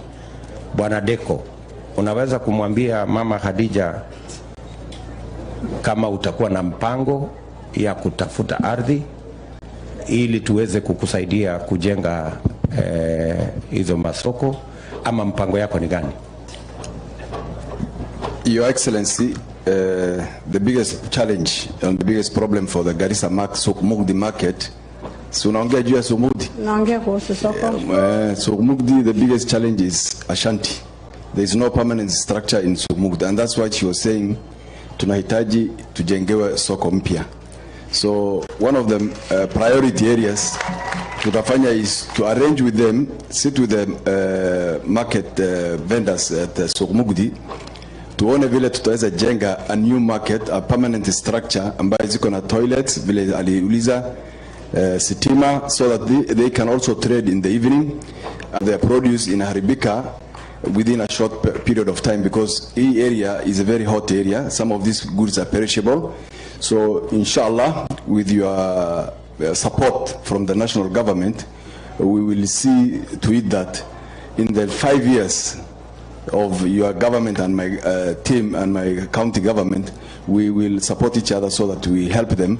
Because these people, these hustlers, if you didn't know, these are the people who keep their families. These are the people who take care of the families, not necessarily the elders or the men. Wamama hawa wana struggle kama are the real hustlers, and they really need big support from us. We have a market that was put up, as we develop this one, we can also move some of them there as we develop this, the old market, and we will ensure that they do not even pay, they pay the minimum rent acceptable, the one they are paying today in those shanties. Asante sana. So mama, Mama Hadija, mimi nataka nikueleze county government yenu, tutaongea na county government yenu, hiyo ardhi mahali mko naye kwa soko, kama ni ya serikali, tutajenga soko hapo yenye iko na gorofa 2 ama gorofa 3, na iwe na parking huko chini, na iwe na cold room, na iwe na vyoo, na iwe na mataa. Hata hiyo biashara yenu mnaweza kuendesha mpaka saa 4 saa 5 usiku, kwa sababu na tena vile amesema tuwawekee cold rooms, na sio hapa peke yake, katika zile towns zingine zote tutahakikisha kwamba tunapanga hiyo biashara, kwa sababu sisi tunaamini kazi ni kazi. Tunaelewa mama? Nimekusikia pia umesema tuinue. Hii tuinue sijaelewa. Nataka unisaidie kidogo hapo. Hii tuinue unamaanisha nini? Uchumi wetu uko chini. Tuinue kutoka bottom up tuende up. Kutoka bottom tuende up. Tuende up. So kuinua in what sense? Kwa maoni yako ungetaka ni pesa ya kuongeza ile biashara yetu ndio tupate kuinuka. Tuko chini tuinuke. So pesa ya kuinua biashara yetu ni pesa. Hiyo ni pesa. Tusaidie tuinuke kama kina mama. Aya. Hii pesa mnahitaji? Ni pesa mko tayari kulipa ama mnataka pesa ya bure? Tunataka pesa ya kulipa. Oh, ya kulipa. Very good. Aya. Hii pesa mnataka ya kulipa. Kwa saa hizi mnakopa pesa wapi? Kwa mfano tunakopa kwa mabank. Na iko na interest mingi sana, na sisi tunaogopa. So watu wengi wanaogopa kwenda kukopa. Wanaogopa sana, wengi wajiendelezi sababu ya kukopa. Wanaogopa ile interest, wanaogopa hiyo pesa kujuu, na wanaogopa ile kiwango ambayo wanataka hawapati, kama mwenzetu Wangeshi bila alikuambia. Mtu apate venye yeye anataka. Kwa mfano sasa pale katika soko Mukti. Hapo kwa soko Mukti. Giza. Giza kwa Kiswahili, Mukti ni giza. Soko ya giza. Na hii giza mbona iko kwa giza na? Tunataka utuwekee light ikiwa hasla.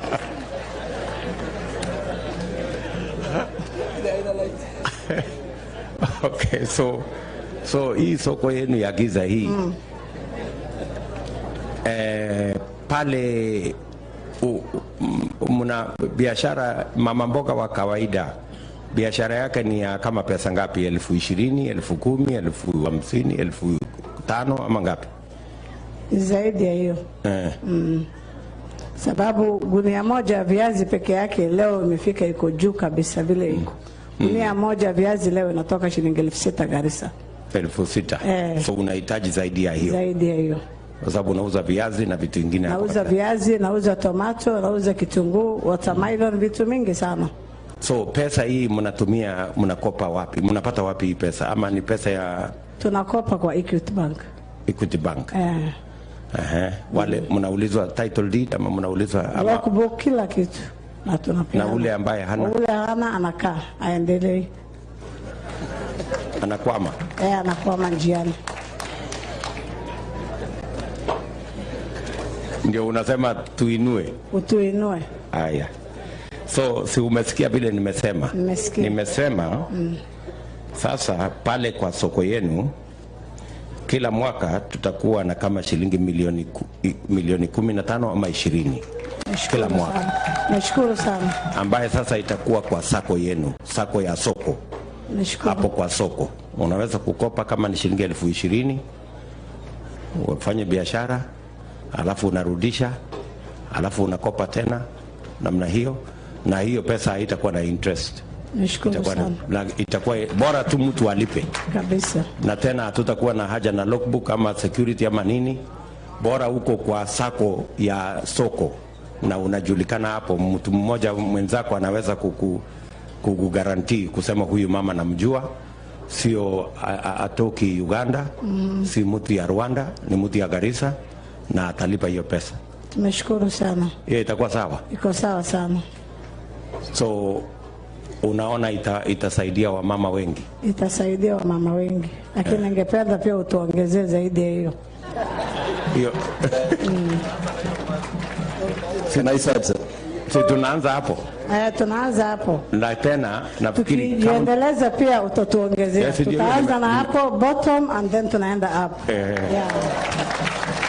Tunasema itakuwa milioni 20 kila mwaka. Tunaongeza next year inakuwa 40 million.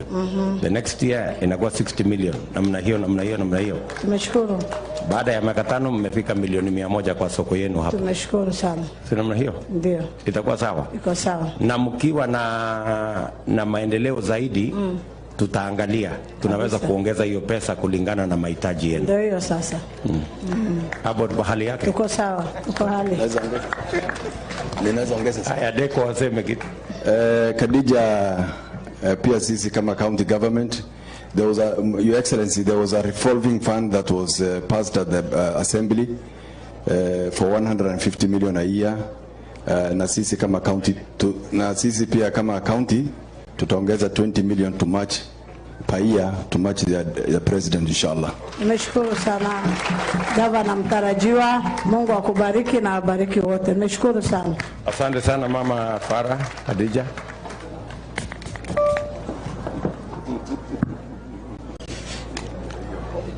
Anayefuata Your Excellency ni bodaboda Abubakar Maliyu.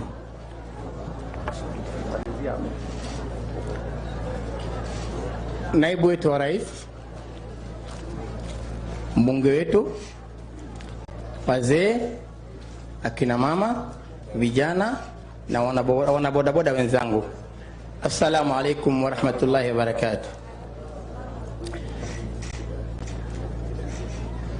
Mgeni wetu mheshimiwa, jambo langu la kwanza, niko na furaha sana leo, kisha na maana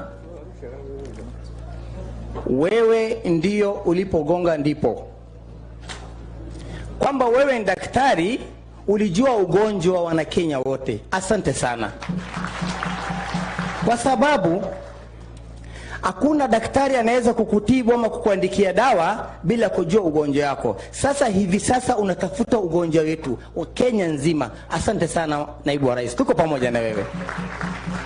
Hakuna kiongozi mwingine aliwahi kufikiria hivi. Sasa kama ni jukumu yetu, ama kama tungeweza, Mungu naye atukubalie, siku ya kura ikifika tarehe 9 mwezi wa 8, bila shaka kwa uwezo wa Mwenyezi Mungu, Mungu atakujalia utakuwa State House. Jambo lingine, Mheshimiwa Makamu wa Rais, tunakushukuru sisi wana bodaboda. Wakati tulipokuwa tunaanza kuangamizwa, ulisimama na sisi ukasema kwamba si wana bodaboda wote ni wahalifu, ila wale wahalifu wafuatiliwe na wale wahalifu wafanyiwe kazi, lakini wana bodaboda wako na haki ya kufanya kazi zao. Asante sana, tuko na wewe. Naibu Rais, sisi wana bodaboda vile ninavyojua ni industry kubwa sana. Kila kona wana bodaboda wanafanya kazi. Kila kona wana bodaboda tuna service yetu ambayo tunafanya. Na pia hivi unavyoona kwamba wana bodaboda ni watu wako na familia zao, wako na watoto, wako na family nyumbani ambao watoto wanasoma, na pia kuna wanawake ambao wako nyumbani wanachungwa. Kupitia hii biashara hivi watu wanaona kwamba si biashara, hii ni biashara kubwa ambaye ni kwambia wengi wetu ambayo tunategemea biashara, wengine hawana kazi ya kufanya, lakini hiyo saa hii bodaboda nao tunaofanya naye kazi naye inatufanya tuweze kuishi familia yetu na tuweze kustamili kimaisha. Sisi kama wana bodaboda tatizo kubwa tuko nayo na bwana kwamba sisi tunakopa hii bodaboda tuko nayo, tunaenda kwa kampuni tunakopa. Baada ya kwamba bodaboda naambiwa kwa wiki ulipe shilingi 3,000. Na ukumbuka kwamba bodaboda natakana ulipe mafuta, ulipe bodaboda, na pia familia yangu ni mbaya tegemea. Na hali sasa bei ya mafuta kumejua vizuri, tunapata tatizo. Hivi naongea na wewe, kuna vijana wengi tayari wameshanyang'anywa bodaboda zao. Sababu gani?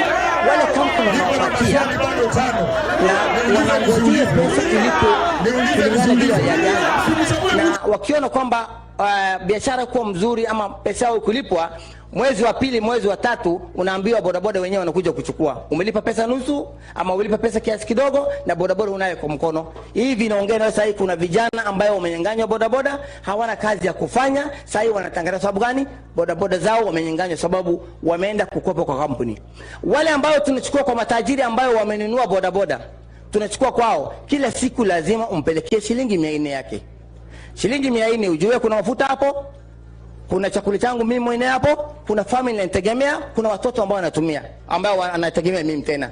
Ni hii boda tu ambayo inafanyia hiyo shughuli yote imtegemea mimi. Kwa hivyo kama rais, sisi tunakuomba zaidi kama ingewezekana ili tuweze sisi wana bodaboda, kwa sababu sisi wana bodaboda wa Garissa, United Garissa Bodaboda Sacco, tuko na sako yetu.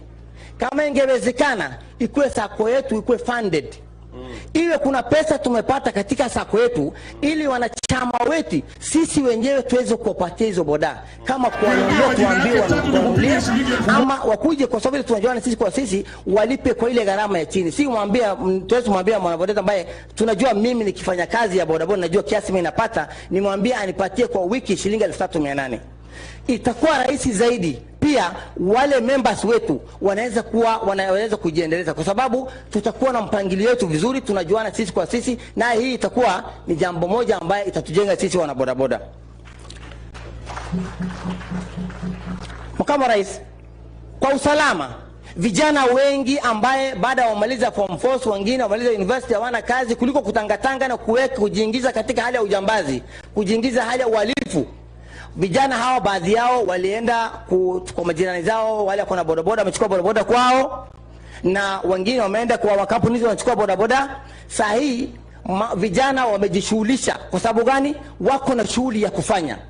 Amemaliza shule kuliko aketi tu bure, ambaye baadaye shida ikuje kutokea, ambaye baadaye iweze akili badilika aingie katika uhalifu. Basi hii shughuli, hii kazi ya bodaboda inamkeep busy, anapata sabuni yake, anapata vitu yake ndogo ndogo. Basi uhalifu imepungua katika kaunti yetu ya Garissa, kwa sababu wale watu wabaya ama wale ambao tunaogopa uhalifu wanatumia hao vijana hiyo nafasi ambaye hawana kazi, wanaketi bure. Basi wanajaribu kuwabadilisha akili zao na wanajaribu kuwavutia wao kuweka hao katika hali ya uhalifu. Lakini kama kuna bodaboda ya kutosha, hao vijana wanafanya kazi zao, endakuwa tayari umeziba hiyo nafasi ya kijana kuwa mhalifu. Kwa hivyo bodaboda bali na kuleta unakuwa kwamba ni industry ambayo ina employ watu wengi, bali hiyo tena katika usalama tunachukua sehemu kubwa. Pia watu wa bodaboda, kuna habari nyingi ambayo tunapata, tunashirikiana zaidi na maofisa wetu wa serikali. Kwa hivyo wana bodaboda bali na kuwa tunafanya kazi naye katika usalama, sisi tunajihusisha. Kwa hivyo Makamu Rais, tunaomba kama uwezo wako, sisi wana bodaboda tuko na wewe katika sako yetu ikuwe funded, tuweze kupata pikipiki kwa bei nafuu. Sisi wenyewe tukopeshane sisi wenyewe, ili tuweze kuwa hakuna mwana bodaboda ambaye anaweza kusumbuliwa ama anaweza kunyang'anywa boda zake kwa sababu ya kushindwa kulipa. Makamu Rais, nikimalizia na kushukuru, kuna vijana karibu 20 ama 15 ambao walijanganywa bodaboda zao. Kwa niaba ya wana bodaboda wenzangu, kama utapata kulingana na uwezo yako, kama utapata bodaboda 10 ambaye tuweze kupatia hao vijana maisha yao endelee, ingekuwa vizuri zaidi. Asante mheshimiwa. Shukrani sana Abubakar. Sekta ya bodaboda vile wewe mwenyewe umesema ni sekta muhimu. Naam. Tuko na wanabodaboda karibu 1.4 Kenya mzima, na wanashughulika na maisha yao, familia zao, na wanafanya kazi mzuri, na ni sekta ambayo ni ya kujituma. Watu wengi pale ni mahasla tu wa kujipanga na vile mambo yalivyo kabisa. So kwanza nakubaliana na wewe, na tumesikia hii sehemu zote za Kenya kwamba watu wa bodaboda wanalipishwa kiwango ya juu sana ya malipo. Bodaboda ya 1130 mwisho wanalipa shilingi 1280 kwenda juu. Ndio mheshimiwa. So kwanza nataka nikushukuru kwamba nyinyi mmejipanga katika sako. Asante. Hapo kwa sako ndio mtapata msaada. Tumekubali ya kwamba kama serikali, kama mmejipanga kwa sako, tutawapatia pesa ya serikali kwa sako. Asante. Na mtaweza kununua pikipiki badala ya kulipa mwenyewe shilingi 400. Wewe kama mwenye bodaboda utalipa shilingi 250 peke yake kila siku. Asante. Kulipia ile pikipiki. Hiyo pesa ingine yote iko juu, itakuwa ni faida yako ili uweze kuendesha familia yako. That's number 1. Number 2, tunajua mko na changamoto ya insurance. Mara nyingi mnasumbuka na mambo ya insurance. Kuna vile tumekubaliana na kampuni za bima, tuone counties zingine, sijui hapa Garissa wanalipisha bodaboda ushuru. Tumesema ya kwamba tutazungumza na county governments, kama wanalipisha ushuru lazima waambie wana bodaboda ni nini, service gani wanatoa. Wasilipishe tu ushuru na hakuna kazi wanafanyia watu wa bodaboda. The county government must show if bodaboda people are paying tax, what is the service that the county government is giving to them, so that they don't just pay tax for the sake of paying. Sijui umesema jambo lingine ambalo ni la muhimu sana. Umesema sekta hii ya bodaboda inasaidia vijana wengi ambao hawana ajira. Ndio. So sekta hii is responding to another challenge ya vijana wengi ambao wako katika miji yetu, wako katika vijiji na hawana ajira. Ningependa kukuambia Bwana Abubakar na wenzako ya kwamba pia tuko na mpango maalum, mpango makusudi ya kuzalisha nafasi za ajira kwa vijana wetu wa Kenya na vijana wa Garissa especially. Asante mheshimiwa. Tunajua ya kwamba kuna vijana wengi wamemaliza shule form 4 certificate, wako na diploma degree wengine, lakini hawana ajira. Ndio. Na umesikia tumetangaza ya kwamba tutakuwa na hazina maalum na makusudi ya kutengeneza ajira za vijana wa Kenya. Na tumesema hiyo hazina tutaanza na shilingi bilioni 100. Nataka vijana wa hapa Garissa wanisikize kwa makini. Asante. Tumekuwa tukizungumzia jambo hili la ukosefu wa kazi kwa muda mrefu, na haija kuweko na mpango maalum. Ni watu tu kusema tuko na shida ya ajira kwa vijana, tuko na shida ya ajira kwa vijana, and there has never been a deliberate program on how to create jobs for the young people of our nation. It is not enough. Mahali tunasimama kama Kenya Kwanza, it is not enough to say we are going to grow the economy and the economy will create jobs. No. We are going to be deliberate. As we have said, we are going to change our development model.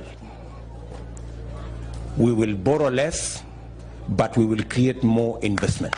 Thank you. And we will not just invest. We will be deliberate about where we invest. We are not going to continue the investment that we have done the last 5 years on capital intensive projects. infrastructure projects.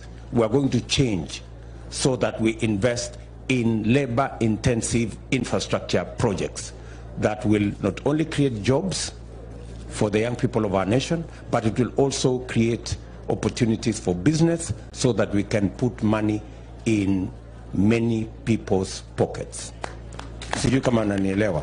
Tunajua shida ya bodaboda imechangiwa na vijana wengi ambao wanatafuta namna ya kujiendeleza. Lakini mbali na kwenda kwa bodaboda, tumesema kama serikali ya Kenya Kwanza mwaka huu for the first time tutakuwa na deliberate program ya kuzalisha nafasi za ajira. Deliberate. Ili vijana wa hapa Garissa, tunatarajia ya kwamba hapa Garissa tunataka kuzalisha nafasi za ajira minimum 10,000.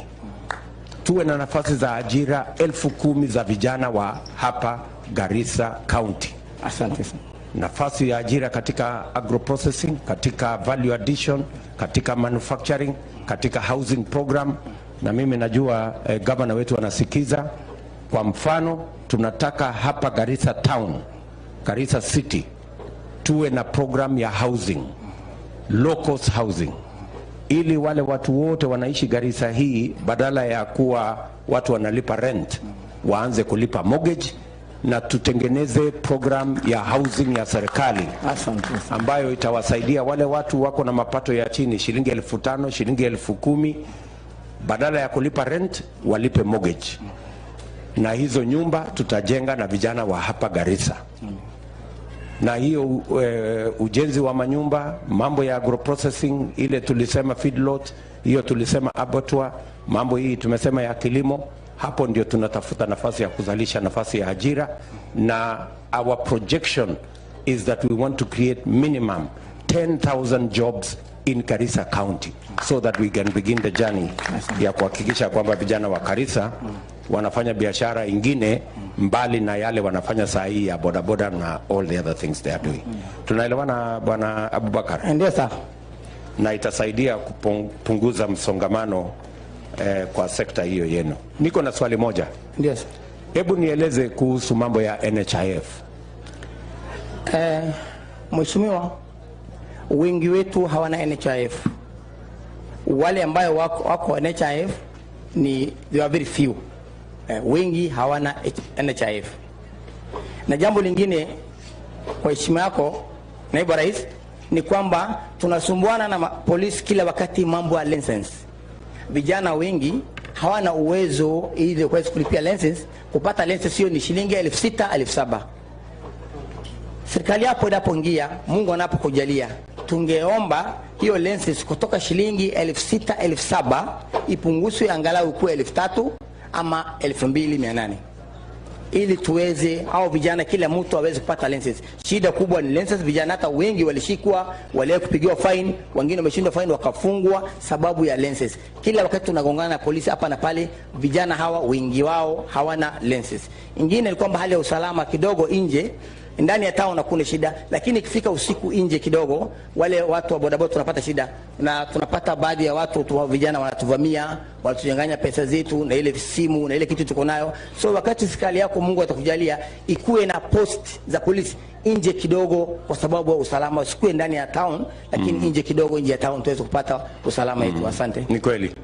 Ni kweli. Mambo ya leseni ni gharama kubwa, 15,000, 13,000, na hiyo ni gharama kubwa sana. Kwanza tutahakikisha kwamba mambo ya leseni yanaweza kulipiwa na pesa ya CDF. Asante. Ili kila mjumbe aweze kugharamia, na vile vile tu negotiate na wale wanaendesha hiyo biashara, ikuja hapo mali umesema shilingi 4,000 hapo, kwa sababu hao bodaboda ni watu wengi na ni biashara kubwa. Sema hiyo ndio. Alafu mambo ya NHIF umesema ni wachache, na ningependa ujue ya kwamba ni maoni yetu na mipango yetu ya kwamba kila Mkenya lazima awe na bima hiyo ya NHIF. Wale wanalipa saizi 500, utaona vile ya kupunguza ikuje chini kidogo, ndio watu wengi waweze kulipa. na wale hawana uwezo wa kulipa tutawasaidia kulipa kama serikali, ndio kila mtu aweze kwenda hospitalini atibiwe na aende nyumbani bila ya matatizo. Asante. Sawa? Asante. Asante. Nashukuru zaidi mheshimiwa, tuko pamoja na wewe. Thank you. Your Excellency, on behalf of the Kenya Kwanza team which you are spearheading it, on behalf of the county economic team, we wish to end there and welcome Mheshimiwa Aden Duale to carry on with the remaining program.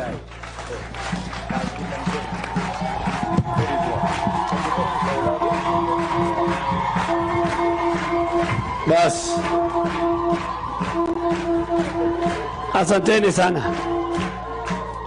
Sasa nafikiri tumemaliza awamu ya kwanza ya mambo ya uchumi, majadiliano ya uchumi ya Garissa County. Na rais sasa, kesho makamu wa rais tutakuwa naye Wajia, tufanye ya Wajia, alafu tufanye ya Mandera. Iliyobaki ni akuje hapo aweke sahihi na sisi wakazi wa Garissa. Unajua hii maneno ya tunakutana Garissa primary, tunapigia debe mtu anakuwa rais, akiingia hajui Garissa ilikuwa wapi. Sasa ndio makamu wa rais amesema hii maneno mmesema imeandikwa na tutakuja kuandika hiyo chata, ili tuko na kibali ya kusema Mheshimiwa Ruto ulikuwa na sisi siku ya Jumatatu hapa Garissa, wazee wako shahidi.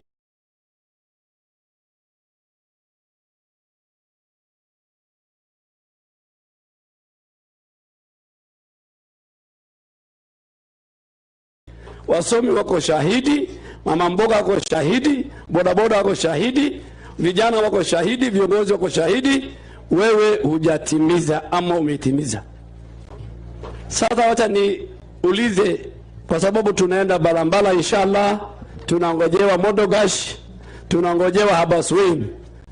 Barabara na Modogash na Habaswein, tangu dunia imeanza hakuna mtu anatafuta kiti ya rais ameenda kuomba kura. Si mnajua hivyo? Watu walikuwa wanakuja hapa Garissa primary wanakwenda zao. So watu hata barabara leo waone rais mtarajiwa. Nataka niwaulize, tuko na MCAs wetu wengi sana wa Kenya Kwanza. Nataka wakuja wasimame tu hapa. MCAs wetu kujeni hapa. Kujeni hapa MCAs wetu wa Kenya Kwanza. Mheshimiwa wengi wako katika wanapeana makaratasi. Jina na ile ward unafanya. Jina na ward.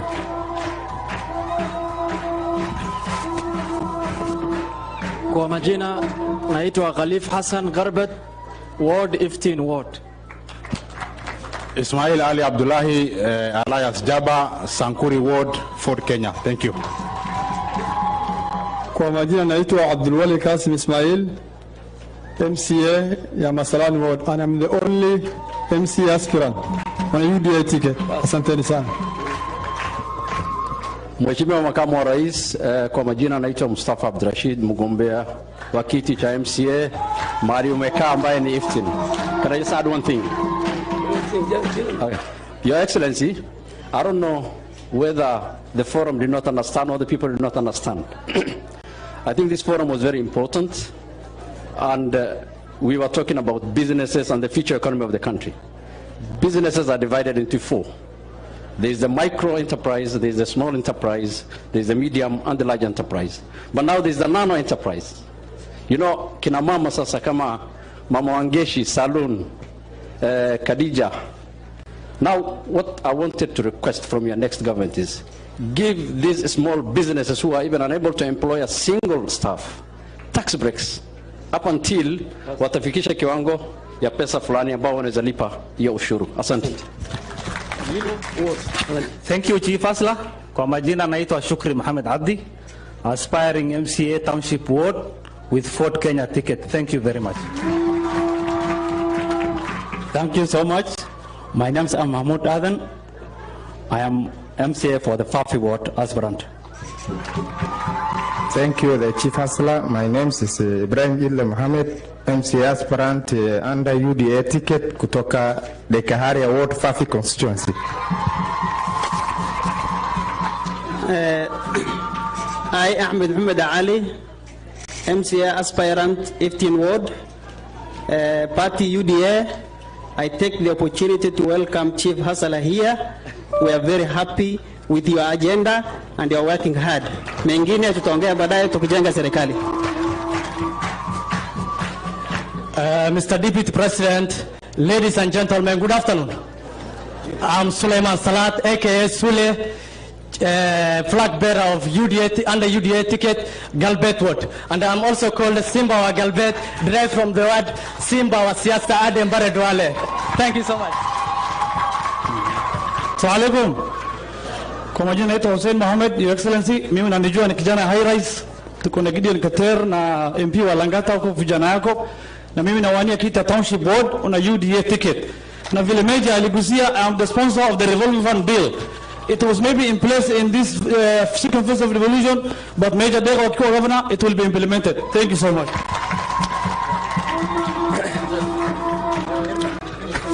His Excellency Dr. William Ruto, all candidates under Kenya Kwanza, tujibebe wa Kenya party. That's why we are thinking alike. Actually, party yangu inaamini kwamba pesa kwa mfukoni, na hii inaitwa bottom up. Ndio maana tuko pamoja. Thank you so much. My name is Yasin Mohamed Karur, an aspirant on a tujibebe party ticket. Tuna represent hapa Kabogo leo. And we believe in the economic bottom-up economic model. Yasin is the incoming aspirant for MCA Township. Huyu ndo ule anaingia. Hao wengine wananisupport, wananipeleka bibi. Bas, wacha niwaite wajumbe wetu ambaye wanatuwakilisha Fafi. Mheshimiwa, nimeleta salamu ya Hangol. Lakini ukiona pale iko Hangol mingi sana. Hangol ako huko wapi? Wenmarer. Bas na wengine, most of our MCAs are also presenting their papers. So can I call our aspirants, Mheshimiwa Sube, Mheshimiwa Arale, Mheshimiwa Zeitun, Mheshimiwa Abdikei, mama wetu women rep, kujeni hapa at least tuangalie. Sisi mnajua tunaenda kwenu, so mtaongea huko sana. Sisi wote tutaongea, wengine wataongea Balambala, wengine wataongea Modogashe. Tutano leo. Wacha nianze na mama Kali, mama women rep. Karibu.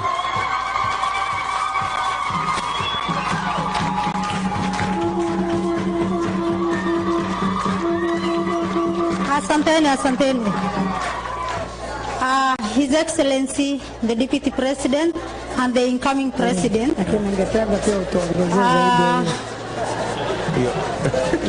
All the candidates under Kenya Kwanza. Tunaanza hapo. Wafuasi, wamama, wababa, Assalamu alaikum. Bottom and then tunaenda up. His Excellency, tunakukaribisha sana hapa Garissa. Itakuwa milioni 20 kila mwaka. Kama nasema at least we appreciate having this forum here today. It's an opportunity. Ya kwamba you are the first president ambaye amekuja hapo mashinani kujua shida zetu. We are with you till the last minute. Thank you very much. Mkishike chini na katakata. Mkishika chini. Wacha anawania kwa chama ya ANC.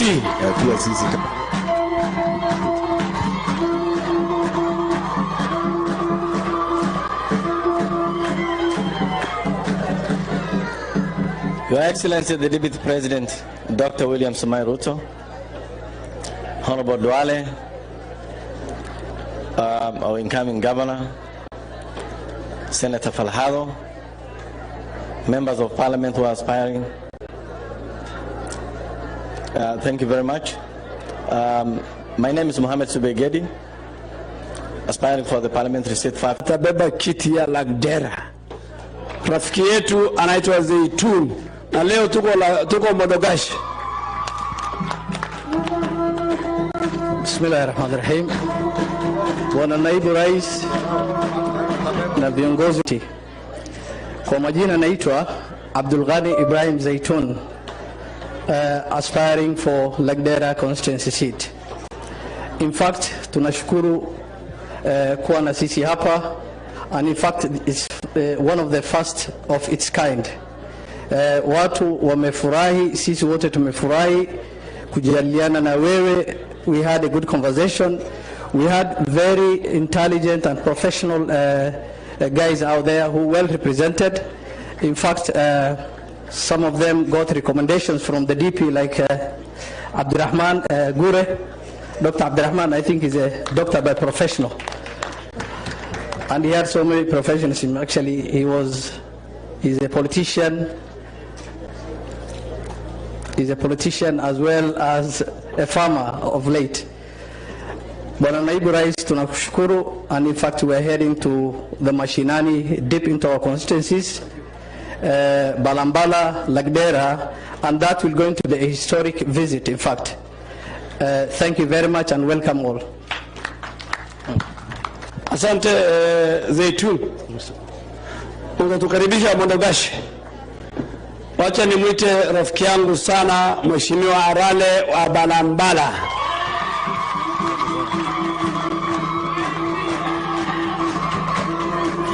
Asante sana Mheshimiwa Duale.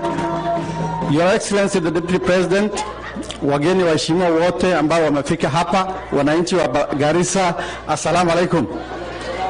Tunashukuru, na kitu ya muhimu ni kwamba katika huu mjadiliano leo tumeelewa shida ambazo zinawakumba wananchi wetu kabisa. Kama tulikuwa tunatumana ma experts wakuje watuambie story na watuambie ya kwamba wananchi hawa hawana maoni, leo umeona kwa macho yako na umesikia kwa masikio yako ya kwamba wananchi wa hapa ni watu ambao wanaelewa tatizo lao, na suluhisho ambazo zitasuluhisha hizo tatizo ziko kwa mikono yao na washakupatia maoni, na ile kitu tu tunangojea ni implementation of those recommendations which will form a charter that is going to form the basis of our manifesto. Kwa hivyo sisi tunaenda Balambala, siasa yetu tutaenda kupigia huko. Hapa tu ilikuwa salamu. Asanteni sana na karibu Garissa. Yes. Unajua huyu ndio alikuwa mtu wa mwisho alikwama kwa ODM. Huyu si mnamjua? Huyu amekataa kutoka ODM lakini nimemtoa. Nilimwambia juzi mwaka jana barabara, lakini saa hizi yako sawa sawa. Abdikesi mnamjua? Si ndio anasimama Balambala. Abdikesi utuongee huko sasa, ongea na watu kidogo. Utuambie kwa nini umeondoka. Asante, assalamu alaikum. Your Excellency, our Deputy President, na Mheshimiwa Duale na Mheshimiwa Governor mtarajiwa na waheshimiwa wote. Jambo la kwanza Mheshimiwa Deputy President, kwanza tumshukuru Mwenyezi Mungu kwamba ametuchagulia na akatupa mawazo sisi ya kupata kiongozi kama wewe ambaye umekaa hapa masaa zaidi ya 4 kutusikiza sisi na shida yetu. Na hata siku zote tumeitwa tu pale Garissa Primary School, tunapigia watu makofi, mtu akienda tunabaki na shida zetu. Mheshimiwa Deputy President, mimi kama wanavyojua wananchi wa Garissa, nimekuwa mtu wa upinzani, mtu wa ODM kwa muda mrefu. Lakini kuna jambo moja ambayo umelitaja hapa, ndio jambo ambayo imenifanya nikaona busara. Ulisema ukatuuliza swali moja. Wewe nyinyi watu wa Northeastern, mtu ambaye kila akifanya mkongamano kama hili anasimama, jambo la kwanza ni kusema atapunguza pesa zinazoenda za development za Northeastern, na bado mnasimama na yeye. Mimi nikauliza hii ni sijui inaitwa kuzimia, inaitwa nini? Kila wakifanya kikao mambo yao ni kuzungumza na kusema tutakata Garissa pesa fulani, tutapata Mandera pesa fulani, tunakata fulani. Nikasema hapana, sera hizo sikubaliani nayo. Jambo lingine, Your Excellency, wewe ni mtu wa kawaida kama mimi. Ukiwa miaka 7, miaka 8 wewe ulikuwa katika shamba ya mzee baba yako. Sisi hapa tulikuwa tukifunga shule tunachunga ngamia na mbuzi za baba yetu. We resonate with you. We understand you. You are a person who feels us and feels our problems. And that is why we have taken the decision to stand with you. Watu wa Northeastern, wacha niwaambie tu kitu. Kule kwingine hakuna sera ya uchumi. Mimi niliuliza wale, mnajua mimi ni economist. Nikauliza wale ambao wako huko sasa, sera yetu ya uchumi ni gani? Tunaambiwa hatujui, hebu uliza fulani, hebu uliza huyu, hebu uliza huyu. Baadaye wakakuja kusema wacha tuseme tutagawia watu milioni 6,600. Kauliza ala, watu wangapi? Watu milioni 2. And the rest of the 48 million Kenyan people mtafanyia nini? Hakuna.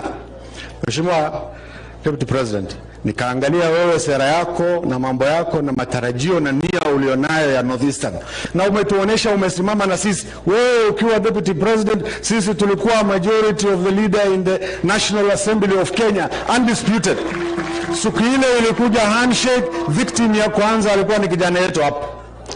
Huyu ni kiongozi wetu ambaye sisi tunajivunia sana kama watu wa Northeastern Kenya, na wewe ndio umemfanya hivyo, na kuna wengi zaidi na sera nyingi zaidi. Mimi nilikuwa mbunge wa Balambala, nilikuwa mpinzani, nilikuja ofisini kwako nikiwa mpinzani ambaye nimejaza mifuko mawe ya kukugonga wewe, nikakwambia unajua Balambala haina stima.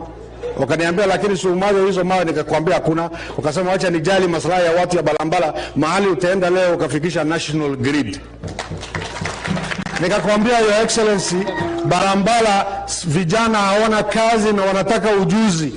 Out of the first 60 TVETs za kujengwa, ukaamua na hii mfuko umejaza mawe utamwaga umwagi. Nikakwambia bado sijapata busara ya kumwaga. Ukaniambia mimi ninajali maslahi ya watu ya Balambala, ukajenga TVET ya Balambala. Mimi nimeamua kusimama na wewe, mimi na watu wangu. Mheshimiwa KDRTV ambaye ni mtu mlemavu hapa alikuwa chairman ya county ya Garissa ya ODM. Na tumevuka sisi tukiwa wengi na tumekuja kusimama na wewe, maana tunakubaliana na wewe. Mengine tutazungumza Balambala. Sisi ni kukushukuru kwamba Balambala kwa historia ya Kenya itapata Deputy President ambaye atasimama pale kuongea na rais mtarajiwa. Tunafuraha sana, tunakaribisha sana Your Excellency. Asante. Senator Falhabo, mmoja wetu 1 minute, alafu nimite governor.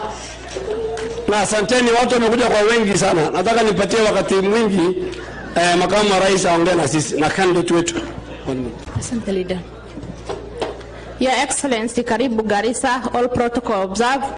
Your Excellency, leo ni siku ya Garissa hustlers. Mimi sina mengi, lakini nataka kuambia Garissa wakaaji kuwa mtamchagua rais wenu His Excellency William Ruto as your fifth, kwa sababu wakati wa mjadiliano wa revenue formula ambayo ililetwa kwa Senate, His Excellency county yake ilikuwa inapata pesa, lakini alikuja na formula ambayo inasema win-win formula.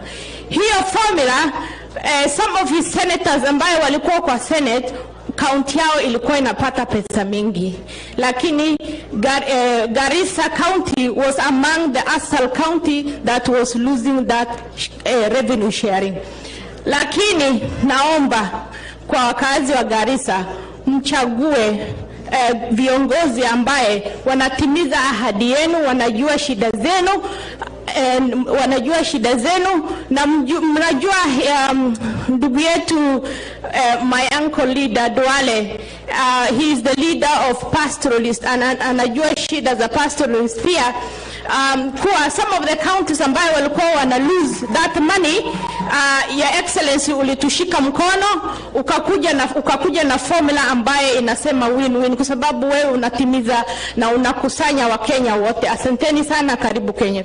Karibu Garissa, Your Excellency. Karibu Kenya. Hapo ni Kenya. Hata hujakosea. Meja kuja 1 minute. Mkaribisheni Meja.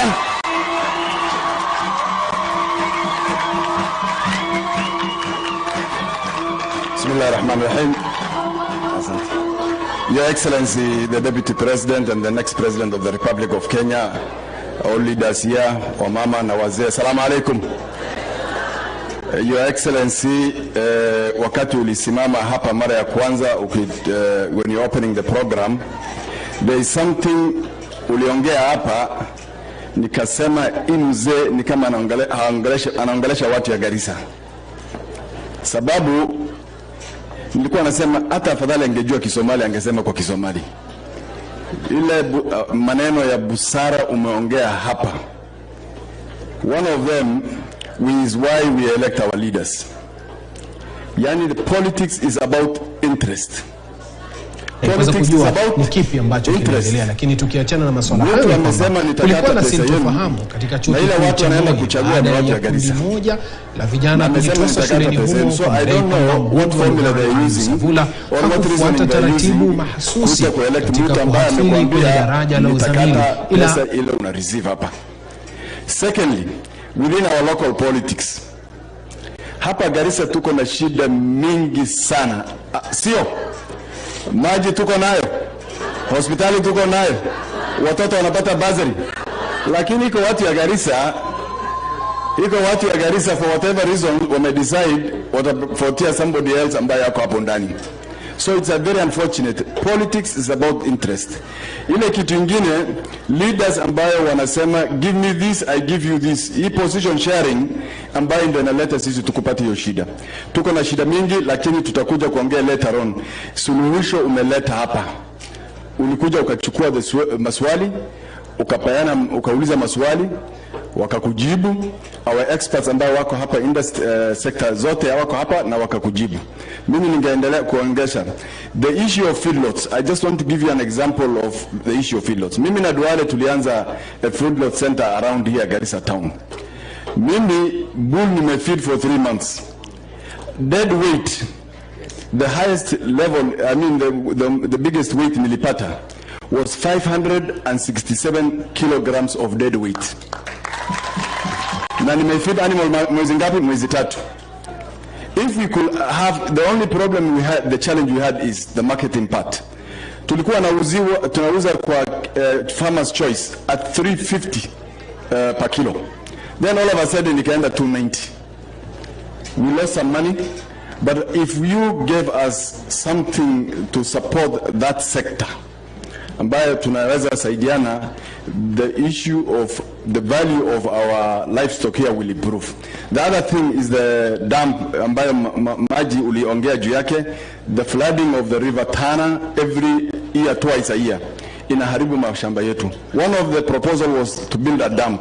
Nilikuwa nataka kuomba wewe, Your Excellency, if these dams can also be done along the river, subsequent dams from down Sigle all the way to Masalani, if we can have a couple of them, itatusaidia.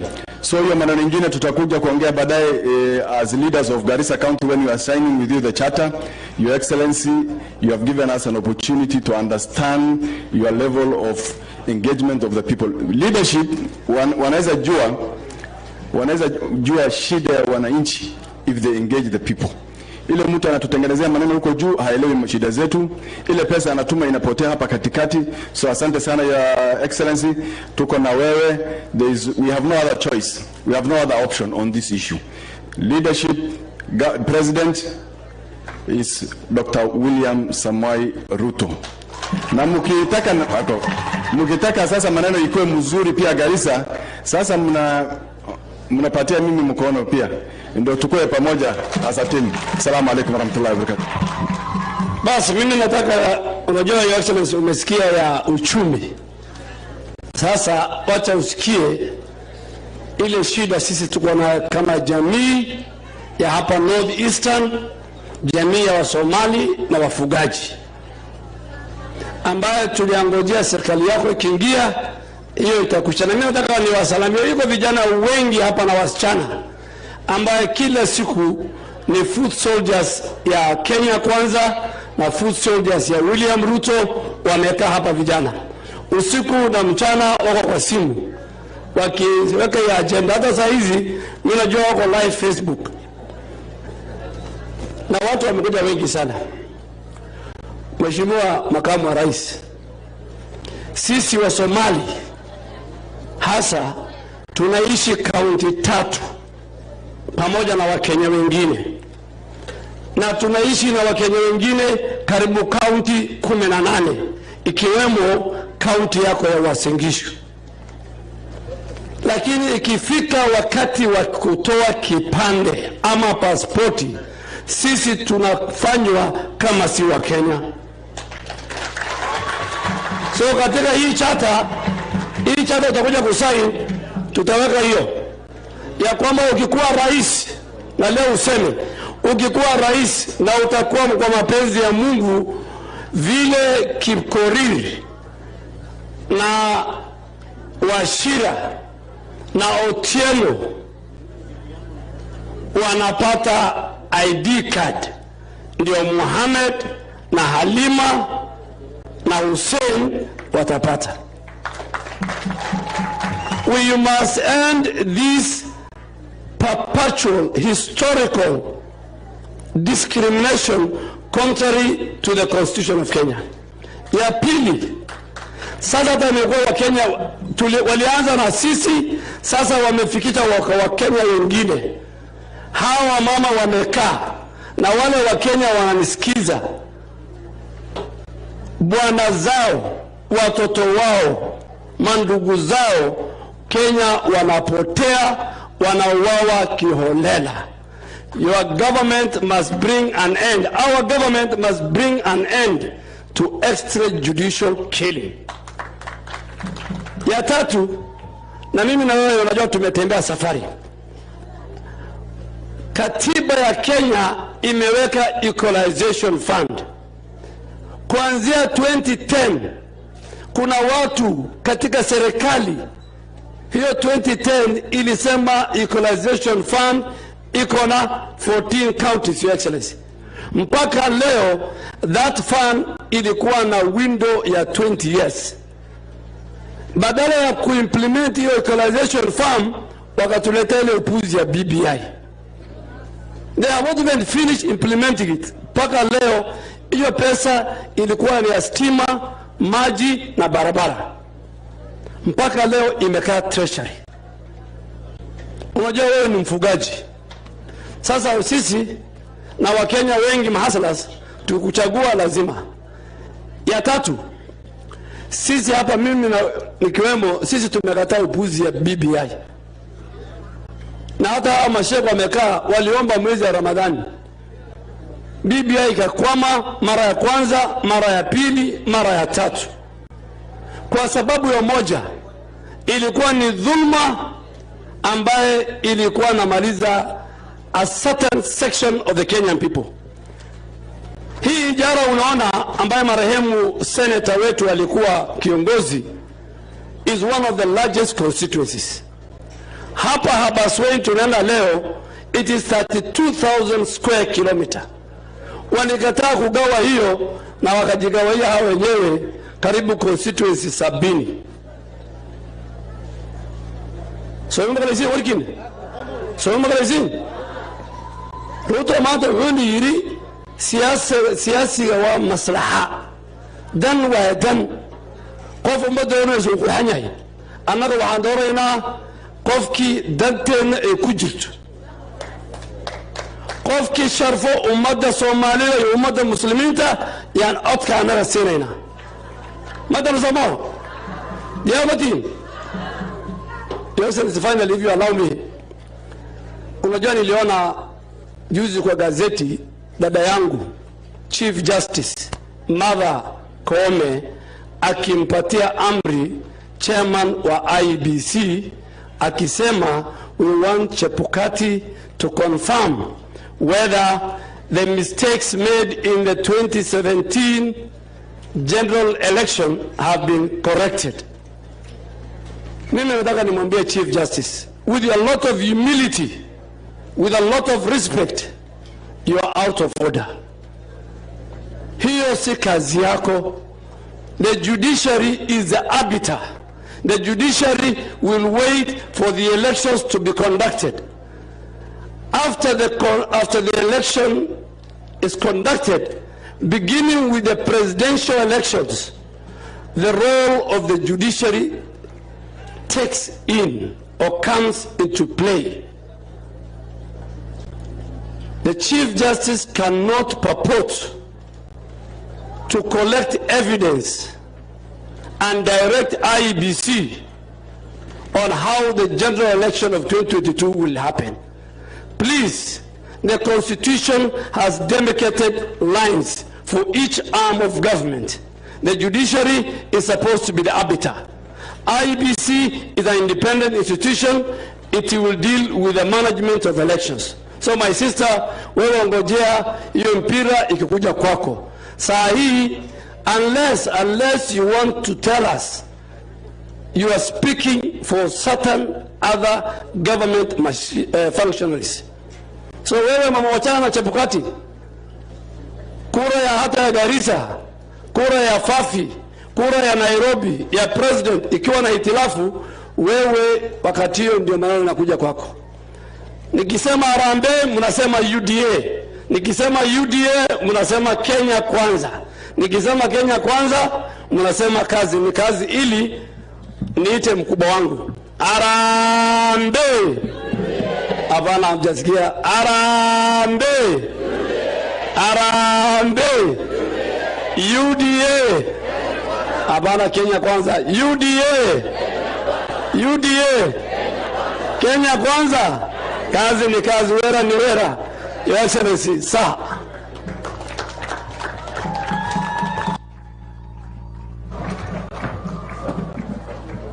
Thank you, Ade. Haya, asanteni sana. Tafadhali naomba tuketi chini. Tuko na viti ya kutosha. Tuketi. Mimi nitasimama hapa na kila mtu ataniona. Tafadhali wale mko na viti, tafadhali. How do you say keti chini kwa Kisomali wewe Aden? Fuliza.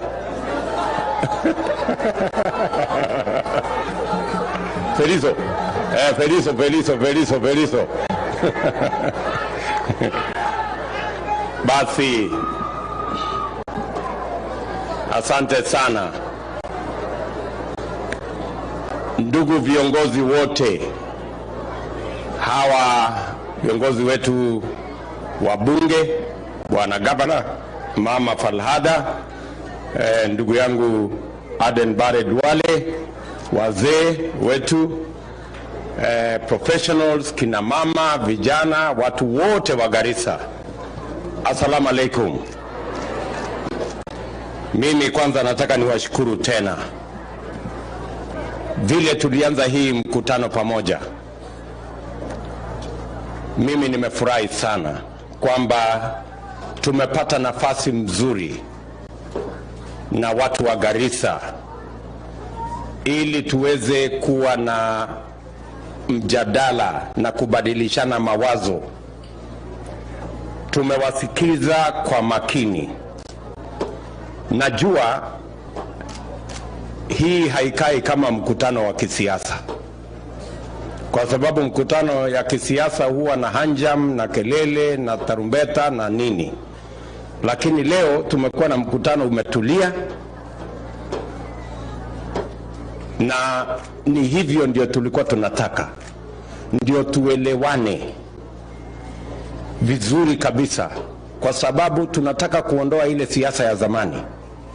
Siasa ya zamani kulikuwa na utapeli mwingi, kulikuwa na ukora mwingi.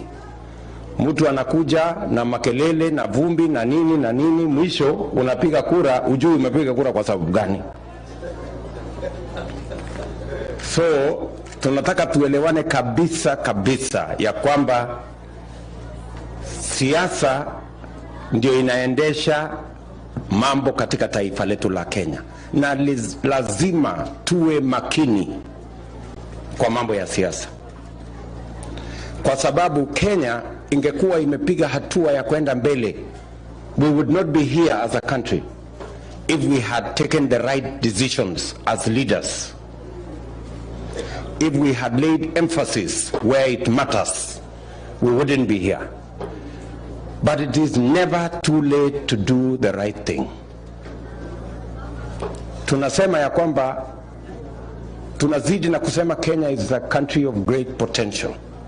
but it will continue to be a country of great potential until we do something about it. Lazima tuwe na mpango ya kuturn ile potential iwe opportunity na kuturn hiyo opportunity into progress for our nation. So mimi nawashukuru sana watu wa Garissa. Nimewasikiza kwa makini na team yetu hapa ya economic team. Tumeelewa yale mambo mnahitaji kwa mambo yenu ya barabara, na nimesema ya kwamba zile barabara zingine ambazo mungetaka ziwe katika mpango yetu mtatueleza. Mmetueleza mambo yenu ya ufugaji na vile mnataka tufanye katika sekta hiyo ya ufugaji. Tuwe na mbegu ambayo itawapatia nyama zaidi, iwapatie maziwa zaidi, na pia tuwe na mpango wa feedlot ambayo itaongeza kilo za mifugo yenu. Tuwe na mpango ya disease control ndio muweze kupata soko ya kitaifa. Tuwe na mpango ya processing ambayo itaanza na kutengeneza mahali ya kuprocess nyama starting from abattoir going forward. Tumewasikiza kwa makini kwa mambo yenu ya kilimo, na mumetueleza vizuri ya kwamba county hii ya Garissa iko na potential agricultural land ekari ama hektari 1700. That is larger, to use the words of Haji, that is larger than the production that happens in Egypt. It can be found here in Garissa County. And mumetueleza ya kwamba potential hiko hapa Garissa, mahali ambapo bado tuko na uwezo wa kupanua agricultural land. Pale tuko na matatizo Western Kenya, pale tuko na matatizo katika sehemu zingine za Kenya, mahali ardhi imekuja ekari ndogo ndogo. We can do our agricultural productivity commercially here in Garissa County. Mumetueleza mambo ya dams na vile mungetaka tuwe na maji ya irrigation. Mumetueleza kuhusu mambo ya processing, mambo ya cold rooms, na mambo ya export, na mambo ya market ya mazao yenu. Tumekubaliana ya kwamba hiyo mpango yote tutaiunganisha na zile programs zingine ambazo mmetuuliza hapa ya bottom up, kuanzia wafanyabiashara wadogo wa hapa, vile ya kuhakikisha kwamba wako na soko mahali ya kufanya biashara, vile watakuwa na sheria ya kulinda biashara yao, na vile tunaweza kufanya access to credit ifikie wafanyabiashara wengi, hasa wale walio katika the bottom of the pyramid. Tumesikia vile wamama hawa wameongea vizuri kuhusu vile tunaweza kuwahamasisha wale wananchi walio chini kabisa, na vile tunaweza kubebana pamoja na wao tuwaweke katika kiwango ambayo inafuata. Tumekubaliana vile vile mambo ya biashara, hata kama ni ndogo ya bodaboda.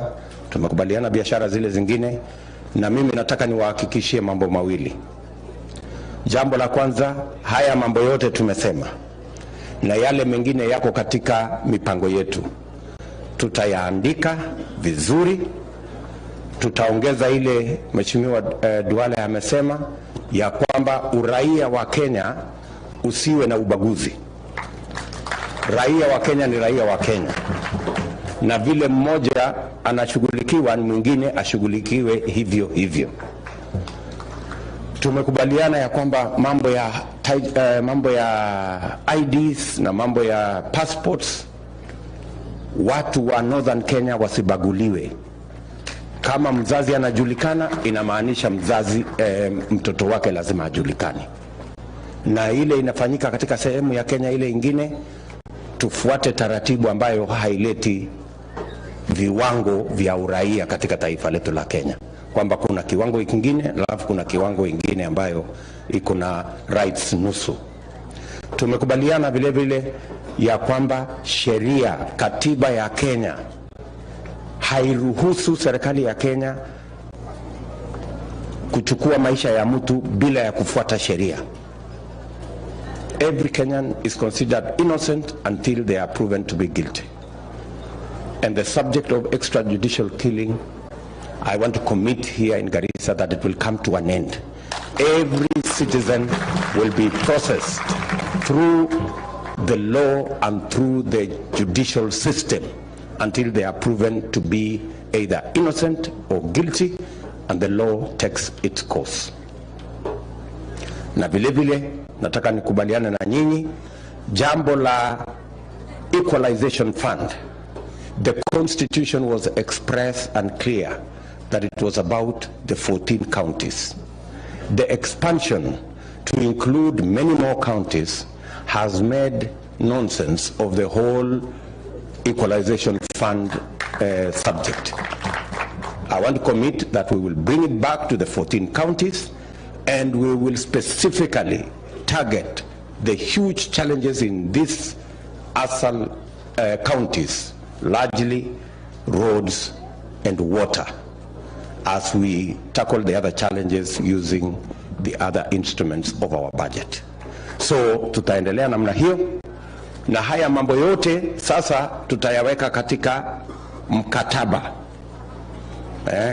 Na mimi nitarudi hapa kusaini mkataba na watu ya Garissa County. Ndio tujue wakati mnaenda kupiga kura, mnapiga kura mkijua mnapiga kura kwa sababu gani. Sio ile makelele ya kawaida, sio ile utapeli ya kawaida ambayo watu wanasema tutafanya hii, tutafanya ile, na kumbe tu ni hewa. Hakuna mahali ameandika, hakuna mahali unaweza kumpata, hakuna mahali unaweza kumuuliza. Ni ile tu sarakasi anakuja nayo, hekaya ya bunwas, alafu mambo inaisha. So we must stop that kind of politics and we must stop deceit from the politics of Kenya. So mimi nataka niwaulize ya kwamba hii mkutano nimefurahi sana, tumekutana na mumejieleza better than I ever thought. Mumejieleza na inaonekana wazi ya kwamba mnaelewa ni mahali gani mnataka tuende hapa Garissa County, priorities zenu, uchumi wenu, na vile tunaweza kusaidiana na nyinyi na serikali yenu iweze kuwafikisha mahali mnataka kwenda kama watu wa Northeastern.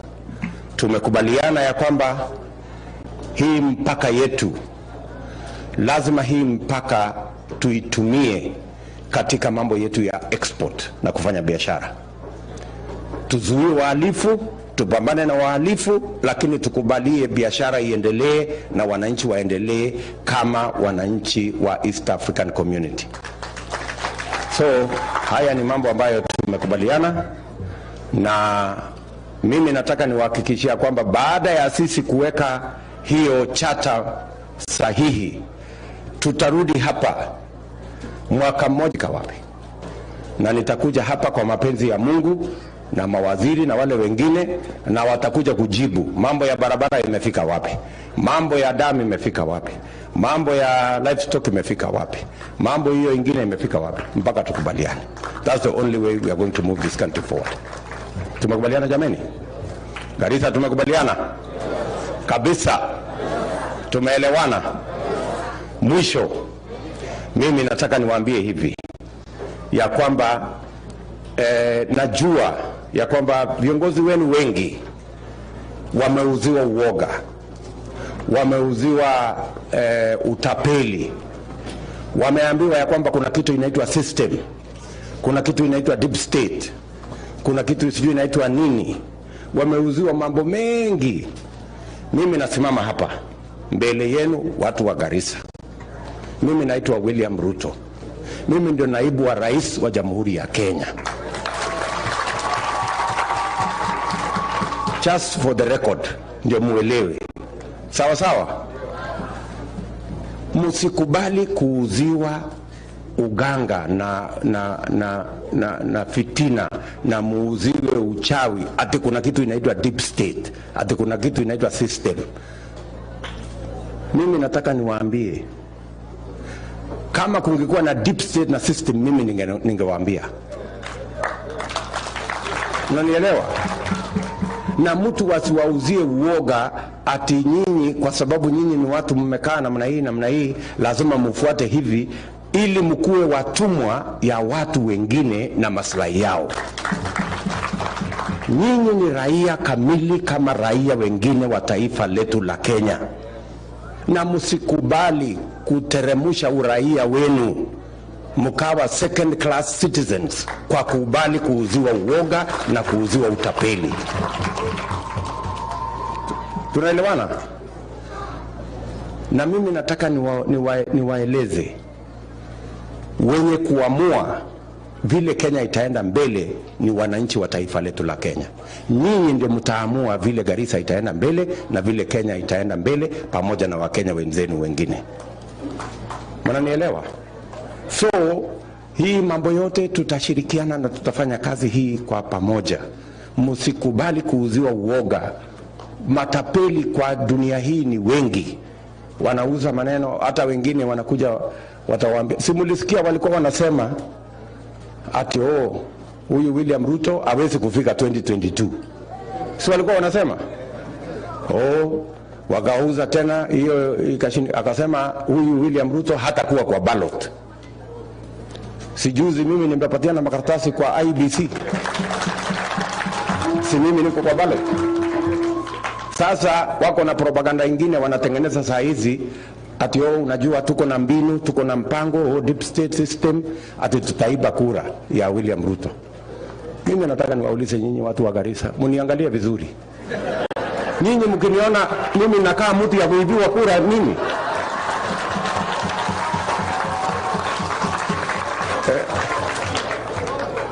No, honestly. Mimi nimekaa mtu nimezubaa ati naweza ati kura yangu inaweza kuibiwa? Hawa watu ni watu ya kuota ndoto ya mchana. Hakuna kura ya mtu ataiba. Ni watu bure. Hii ni watu bure. Ni hawa tu ndio walikuwa wanaingia sisi hapa ile mtu hata kuwa 2022. Mimi niko hapa. Watafika kwa debe. Si debe ndio hiyo inatengenezwa saa hii. Na tutawashinda asubuhi na mapema na hakuna kitu watafanya. Mnanielewa wana wa Garissa? Na sio ya kwamba itakuwa ni mara ya kwanza sisi kushinda hawa. Si tulishindana na hawa huko Msambweni. Wakawa na system na deep state. Si tulishinda. Si tuliweza tukashindana huko Juja. Wakawa na hiyo deep state yao na system tulishinda. Si tulienda kushindana na hawa Kiambaa. Pale kwa Uhuru Kenyatta. Wakawa na deep state na system lakini si tuliwashinda. Hata hii tarehe 9 mwezi wa 8 tutawashinda asubuhi. Na hakuna kitu watafanya. They will do nothing. Sijui kama tunaelewana watu wa Garissa. Na unajua sasa kwa sababu waliona tutawashinda mapema, ndio sasa wameenda wakatengeneza kikaragozi, wakatengeneza project, wakatengeneza mradi, wakatengeneza mtu ambaye ati wanasukuma mbele. Sasa huyo mtu anasukuma mbele, anasukuma na watu wengi. Ninasikia ati jana anasema ati kuna mashindano kati ya sijui farasi sijui na punda. Hakuna mashindano ya farasi na punda. Mashindano ni between the past and the future. That is the contest. The contest is between those who believe that our opportunities and best times are in the future and those who are hostages of the past. Ukisikia mtu anaenda alikuwa anasema juzi ati shida ya Kenya ni kama ile ya 1963, sijui ujinga, magonjwa, na umaskini. Sasa mimi nataka niwaulize watu wa Garissa, 50 years later, 60 years later, mnataka kuniambia shida zetu bado ni zile za 1963? Bado kuna watu wajinga hapa Garissa? Kuna mtu mjinga hapa kwa hii Garissa yenu? Si watu wote wamesoma? Si watoto tumewasomesha? Si wako na certificate hawa wengi? Wako na diploma, degree na wengine? Shida yao si ujinga, shida yao ni ajira na biashara waweze kwenda mbele. Na ndio tumesema tuko na mpango maalum ambayo tumeongea pamoja na nyinyi hapa. We have a deliberate program because our challenge is no longer ignorance. Our challenge today is how millions of our young people, 5 million of them to be exact, who have certificates, diplomas and degrees, can access employment opportunities and business opportunities so that we can tap their talent and transform our country. That is the challenge. Ama ni aje watu wa Garissa? Yes. Shida yetu tena sio ati ni umaskini, shida yetu ni inequality. Shida yetu ni kwamba ile model ya uchumi tumetumia miaka 50 ni model ya uchumi inaitwa trickle down, ambayo inafaidi watu wachache, wanakuwa matajiri wa kupindukia na kufungia nje wengi ambao hawana namna, wanaitwa mahasla huko chini. Na ndio tumesema tunabadilisha model ya uchumi. Badala ya ile inaanza huko juu, tunabadilisha, tunaanza bottom up. Tunaanza na wale wako chini. Because the model of the economy we have used has created the largest inequality in Kenya. And that is what we must sort out. It is not just sorting out poverty, it is sorting out inequality that is going to make this country move forward, so that opportunities are available for the majority of Kenyans. And that is what we intend to do in the bottom-up economic model. Bado wanatuambia ati shida yetu ni magonjwa. Shida yetu si magonjwa tena, shida yetu ni matibabu. Watu wengi wanataka kujua watalipa vipi hospitali. Na hiyo ndio sababu sisi kama Kenya Kwanza tunasema NHIF tunaweka mpango ya malipo ya gharama ya hospitali ambayo kila Mkenya ataweza kuigharamia. Wale ambao wako na mapato ya chini watalipa kidogo. Wale ambao hawana uwezo wa kulipa kabisa tutawalipia kama serikali, ili kila Mkenya aweze kwenda hospitali akiwa mgonjwa, kwa sababu madaktari wako, madawa siku hizi inapatikana dunia mzima. Ile shida tuko nayo sio magonjwa tena, shida tuko nayo sasa ni matibabu. How do we access medical care for all our citizens? So tofauti kati yetu na wale watu ya kuzimia ni kama usiku na mchana. Those ones are hostages of the past. We are architects of the future. Sijui kama tunaelewana watu wa Garissa. Tumekubaliana? Sio? So I want to tell my Kitendawili friend, the contest, my friend, is not about horses and donkeys. The contest is about you who is a hostage of the past and us who are architects of the future. That is the contest, and it's for the people of Kenya to make a decision. Sijui kama tumeelewana watu wa Garissa. Tumekubaliana? Mko tayari tuende hii serikali pamoja ama hata nyinyi mnauziwa uoga? Mtanunua uoga na mkipatiwa bure mtachukua? Mmekataa? Hebu nione wala wanasema atununui uoga ya mtu. Basi mimi nataka niwashukuru sana, mimi nataka niwatakie baraka ya Mungu. Asanteni sana, na nitarudi hapa wakati mwingine tukuje tusaini sasa hiyo chata na tutengeneze serikali ambayo italinda maslahi yenu. Asanteni sana, assalamu alaikum.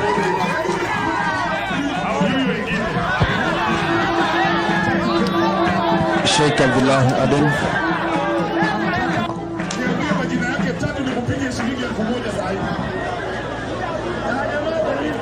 Tafadhali naomba tutulie tuweze kufunga kwa maombi. Kumbuka tuliweza kuanza kwa maombi, kwa hivyo ni vizuri tunapofunga kwa maombi.